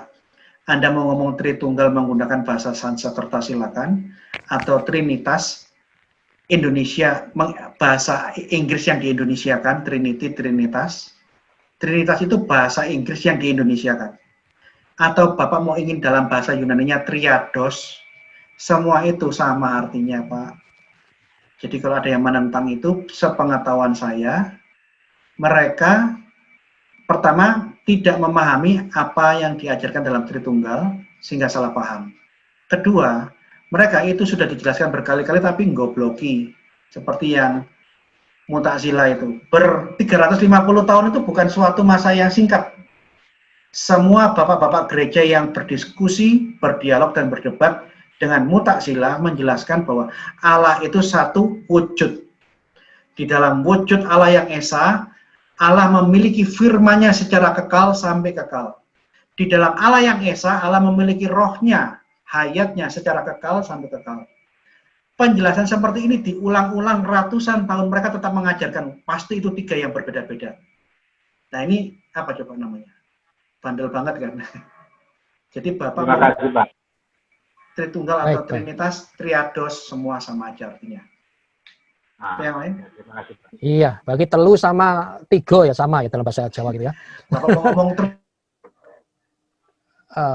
maaf Pak, kena mute Pak. Oke, selanjutnya Bapak Yunaidi, silakan di open mute, tapi videonya dinyalakan, silakan. Oke, shalom Pak Gracia. Shalom Pak. Ya, pertanyaan saya Pak, apakah kaum Mu'tazilah itu mereka dasar dari teologi mereka itu dari mana sebenarnya? Apakah memang konsep teologi mereka itu memang ada di dalam Al-Quran atau semata-mata sebagai respon saja dari teologi Kristen yang berkembang pada masa itu? Dua-duanya Pak. Kalau dari sejarah dan pengakuan ulama-ulama Muslim seperti pengakuannya Imam Asy'ari, pengakuannya ulama-ulama yang lain, Abu Lubabah Husain, Umar Hasim, Mu'tazilah mereaksi ajaran-ajaran Kristen dan mereka berusaha mencari pembenaran dari ayat-ayat Al-Quran. Karena kalau Anda baca, lihat film yang kemarin, saya akan jabarkan di dalam bukunya Thariq Al-Khulafa. Di dalam bukunya Jalaluddin, Thariq Al-Khulafa ya Jalaluddin ya. Khalifah Al-Ma'mun berdalil menggunakan ayat Al-Quran untuk membuktikan bahwa Al-Quran adalah ciptaan. Jahim Ibn Safwan menggunakan ayat Al-Quran dengan tafsirannya dia bahwa Yesus dibilang firman Allah ciptaan. Maka Quran yang adalah firman Allah juga ciptaan. Kalau Yesus dikatakan sebagai firman Allah adalah kekal bukan ciptaan, kita harus fair. Quran firman Allah adalah juga kekal. Oleh karena itu dia mengatakan Yesus ciptaan, Yesus firman Allah dia ciptaan. Oleh karena itu Al-Quran adalah juga firman Allah dan ciptaan. Dua-duanya Pak. Yang menurut dugaan saya itu reaksi karena Islam awal belum mapan secara teologi. Ini hipotesa saya ya. Islam lebih mapan masalah fikih, masalah hukum-hukum. Ini halal, haram, makro, mubah, apa sunnah. Tapi secara teologi mereka belum mapan. Dia keluar dari Timur Tengah, dari Mekah, dari padang gurun ke orang-orang Kristen di utara, yang mana orang Kristen orang-orang yang sudah mapan secara teologi, yang sudah mengalami dinamika ajaran-ajaran sesat, di situ mereka mengalami semacam shock, kaget. Oke, Pak. Terima kasih, Pak. Baik. Terima kasih. Sekarang Bapak Roli Dingoto Atroy, silakan unmute dan videonya dinyalakan. Roli Dingoto, silakan. Oke, terima kasih untuk kesempatannya. Selamat malam Pak Heri, Pak Kertia, terima kasih. Malam. Saya mau bertanya, ini sehubungan dengan kalau menurut saudara tetangga kita ya Muslim, Muslim mana pengajaran yang benar dan mana yang sesat? Itu yang saya mau tanyakan itu. Di dalam ajaran Oke, itu saja. dalam ajaran Islam mana yang benar mana yang sesat ya tergantung kamu aliran apa. Bagi orang Syiah, Sunni sesat. Bagi orang Sunni, Syiah itu sesat. Bagi kelompok Mu'tazilah, Ahlussunnah wal Jamaah itu sesat, bahkan dibunuhi. Sebaliknya, bagi orang Ahlussunnah wal Jamaah yang mengajarkan Quran itu adalah firman Allah adalah ciptaan, kamu sesat dan kamu yang dibunuhi. Jadi yang mana yang benar ya tergantung kamu aliran apa. Ya. Yang lain? Iya. Baik. Ya, ini perhatian juga ya. Terima kasih ya. Boleh di-mute lagi. Ini di YouTube saya juga sering dapat serangan-serangan ini bahwa orang Kristen mau bicara Trinitas saja amburadul dan pecah belah. Pertanyaan saya, apakah di sana tidak ada pertentangan, malah lebih mengerikan lagi ya, bunuh-bunuhan gitu. Tetapi perbedaan itu tidak merubah bahwa esensinya Yesus itu tunggal, keselamatan hanya di dalam Tuhan Yesus. Baik, Bapak Jeffrey Gani, silakan unmute dan videonya dinyalakan, Pak. Kita 3 pertanyaan lagi, lalu kita close. Pak Jeffrey Gani, mohon cepat. Iya, silakan. Terima kasih. Salam Pak Gracia. Saya mau tanya, majority di Indonesia itu percaya ilmu kalam dan dengan Mutazila itu ada yang masih percaya nggak di Indonesia ya? Ini menarik. Terima kasih. Ini menarik. Oke. Mayoritas di dunia, jangankan di Indonesia, di dunia itu Ahlussunnah wal Jamaah percaya ilmu kalam. Ini di dunia, bukan Indonesia. Nahdlatul Ulama beda organisasi dengan Muhammadiyah, tapi teologinya Asy'ariyah. Ada kelompok-kelompok yang Ahlussunnah wal Jamaah tapi agak radikal, itu cenderung Maturidiyah. Semua percaya ilmu kalam. Dan tidak ada yang percaya Mu'tazilah. Karena Mu'tazilah sudah dibantai habis. Tapi yang menarik, kalau mereka berdiskusi dengan orang Kristen mengenai Yesus firman Allah yang menjadi manusia, semua kelompok-kelompok Muslim yang saya yakin mereka kelompok Ahlussunnah wal Jamaah berargumentasi dengan menggunakan dalil-dalil Mu'tazilah. Kayak contohnya si penipu pembohong Muhammad Ali itu loh. Muhammad Ali itu orang Muslim dari Sumeneb. KTP-nya yang dicantumkan di logo UNER dosen bahasa Indonesia Muhammad Ali. Tapi di video di YouTube di mana Menahem Ali, Kedabrus itu. Dia berdebat dengan saya untuk menyerang iman Kristen. Dia menggunakan dalilnya Mu'tazilah. Dia lompat, dia menghindari menunjukkan teologinya aslinya dia sebagai kaum Ahlussunnah wal Jamaah. Dia menyerang kita orang-orang Kristen. Firman yang dilahirkan oleh Allah itu pasti ciptaan. Tadi kan videonya saya lihat kan itu. Itu dalilnya Mu'tazilah. Jadi ada inkonsistensi di dalam dunia polemikus Muslim. Kalau dia ngomong sesama Islam internal, dia benar-benar Ahlussunnah wal Jamaah. Firman Allah itu tidak diciptakan. Wih, hebat. Tapi begitu ketemu sama orang Kristen, diskusi di Facebook di mana-mana, dia selalu mengatakan firman Allah yang menjadi manusia itu ciptaan. Menggunakan logika argumentasinya Arius atau Ahlussunnah atau Mu'tazilah. Gitu, Pak. Jadi pentingnya malam hari ini supaya kita semua tahu, kalau nanti bapak-bapak, ibu-ibu, atau saudara-saudara berdiskusi di Facebook, Anda bisa tahu lawan diskusi Anda ini jujur atau dia pelin-pelan dolak-dalik. Oke, yang lain? Oke, baik. Baik, Pak Andi Yudhistira sekarang. Silakan Pak Andi. Selamat malam Pak Gracia. Ya Pak Andi. Ya, saya mau nanya Pak, kan Bapak pembahasan. Bisa saya lihat mukanya Bapak, saya cuma lihat batuknya Bapak ini. Oh, nggak kelihatan mukanya. Saya orang NTT bilang Kita lihat lupung testa, sudah lihat lupung muka. Ya, iya. Oh, iya, sudah. Nah, ini baru kelihatan gantengnya, Pak. Oh, kelihatan ya? Silakan. Iya, kan Bapak ngebahas tentang masalah pengaruh Kristen teologi Islam awal ya. Utamanya tentang ilmu kalam, Pak. Dan itu menyebabkan perdebatan-perdebatan yang cukup sengit di ahli-ahli ulama Islam awal. Tapi saya juga pernah dengar itu di kalangan Kristen sendiri pada saat dia ketemu dengan Islam itu juga ada semacam perdebatan sengit antara golongan Nestorian, Jakobit dan Melkit itu mengenai masalah inkarnasi atau apa, dan itu juga sengit, dan itu akhirnya juga pengaruh juga bagaimana saat Islam awal itu melihat kekristenan, yang di Kristen sendiri terjadi perdebatan sengit juga, Pak, seperti itu. Dan kalau nggak salah saya pernah baca di tafsirnya siapa ya, Ibnu Katsir atau apa, yang tentang Al-Maidah 73.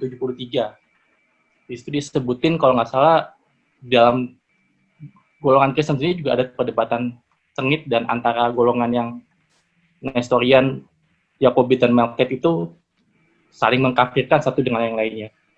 Nah, itu gimana, Pak?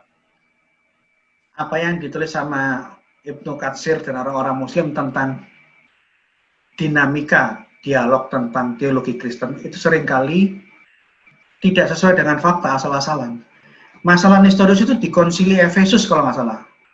Nestorius itu mengajarkan bahwa Yesus punya dua keberadaan, yang ilahi dan yang insani. Pada waktu dia lahir, dia murni insani. Di saat dia dibaptiskan, baru Roh Kudus berdiri masuk ke atas dia, baru saat itu dia menjadi ilahi. Di saat Yesus disalib, keilahian Yesus keluar copot dari dirinya, sehingga dia hanya tinggal insani saja disalibkan. Ini yang kata guru-guru saya, ini teologi teh celup.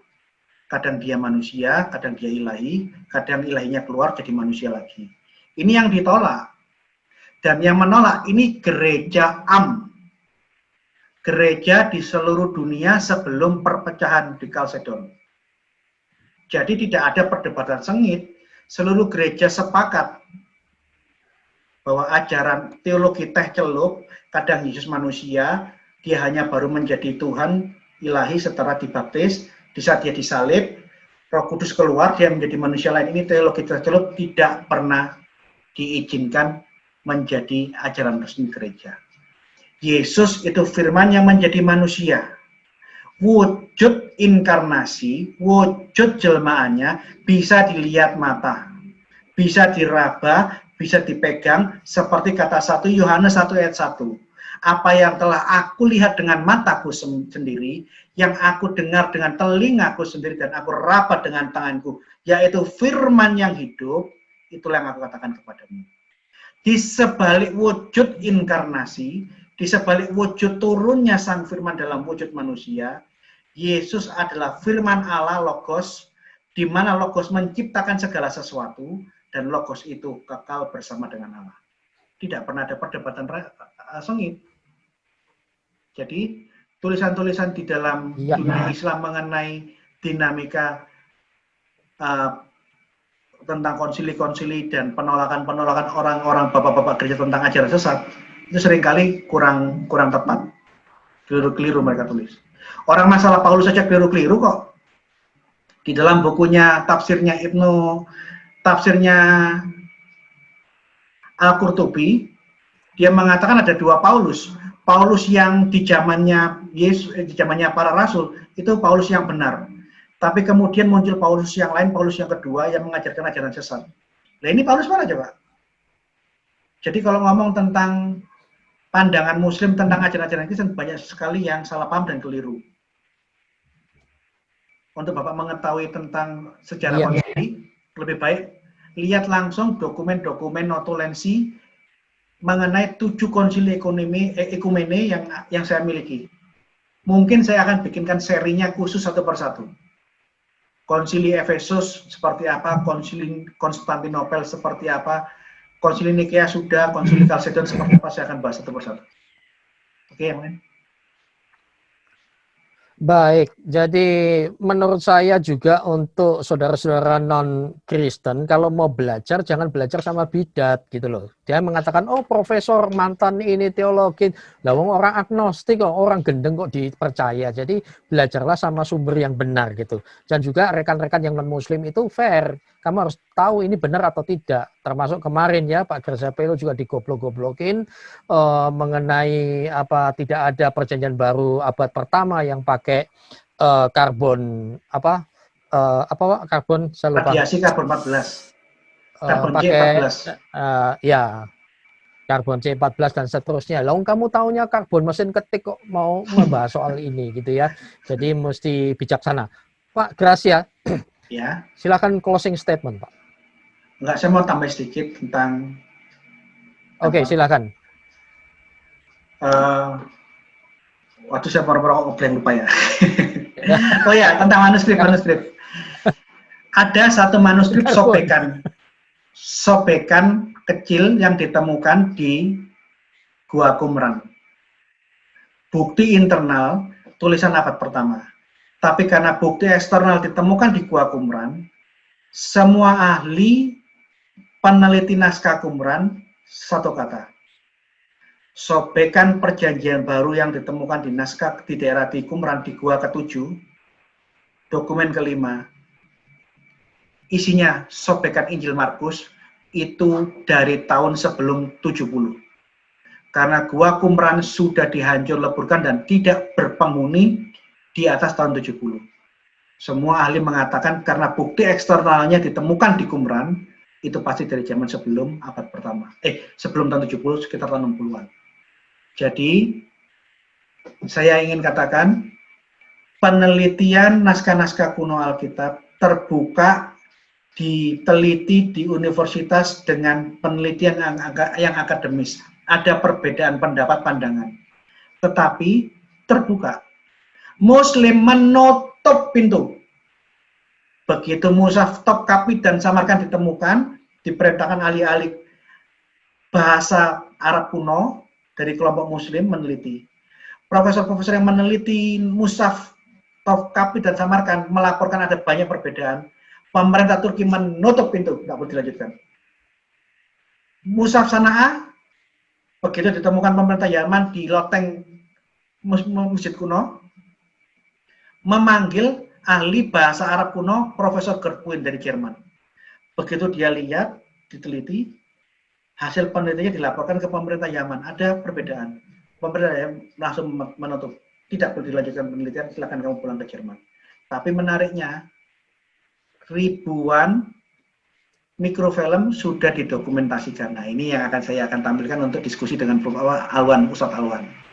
Kedua, mengenai apa tadi? Apa ya? Kok saya tiba-tiba lupa ya? Sebelum ini, selain sebelum karbon apa Pak ini? Gini aja lupa sih kan. Oke. Ya intinya gini, closing statementnya. Oke, sambil mengingat ini Pak ada pertanyaan. Ya lanjut, silakan. Jadi kalau kita lihat ini masa Pak, silakan. Kalau kita mengikuti semester kronologis rantai dari seminar keempat dan kelima, kita lihat bahwa Tritunggal ajaran Kristen itu dipertahankan mati-matian dan berdiri teguh sejak abad pertama. Berbagai bidat ingin menggoyah dan menggantikan dengan ajaran lain, semua melawan sampai hari ini. Di dalam Islam berbeda. Islam teologi pertama resmi di kekhalifahan, malah teologinya bidat.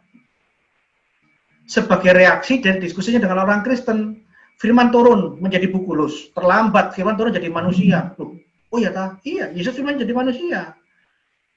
Kalau gitu Yesus ciptaan, oh enggak. Wujud turunnya firman Allah, dia benar-benar manusia, tapi firman Allah sebagai hakikat asli Yesus, dia kekal bersama dengan Allah.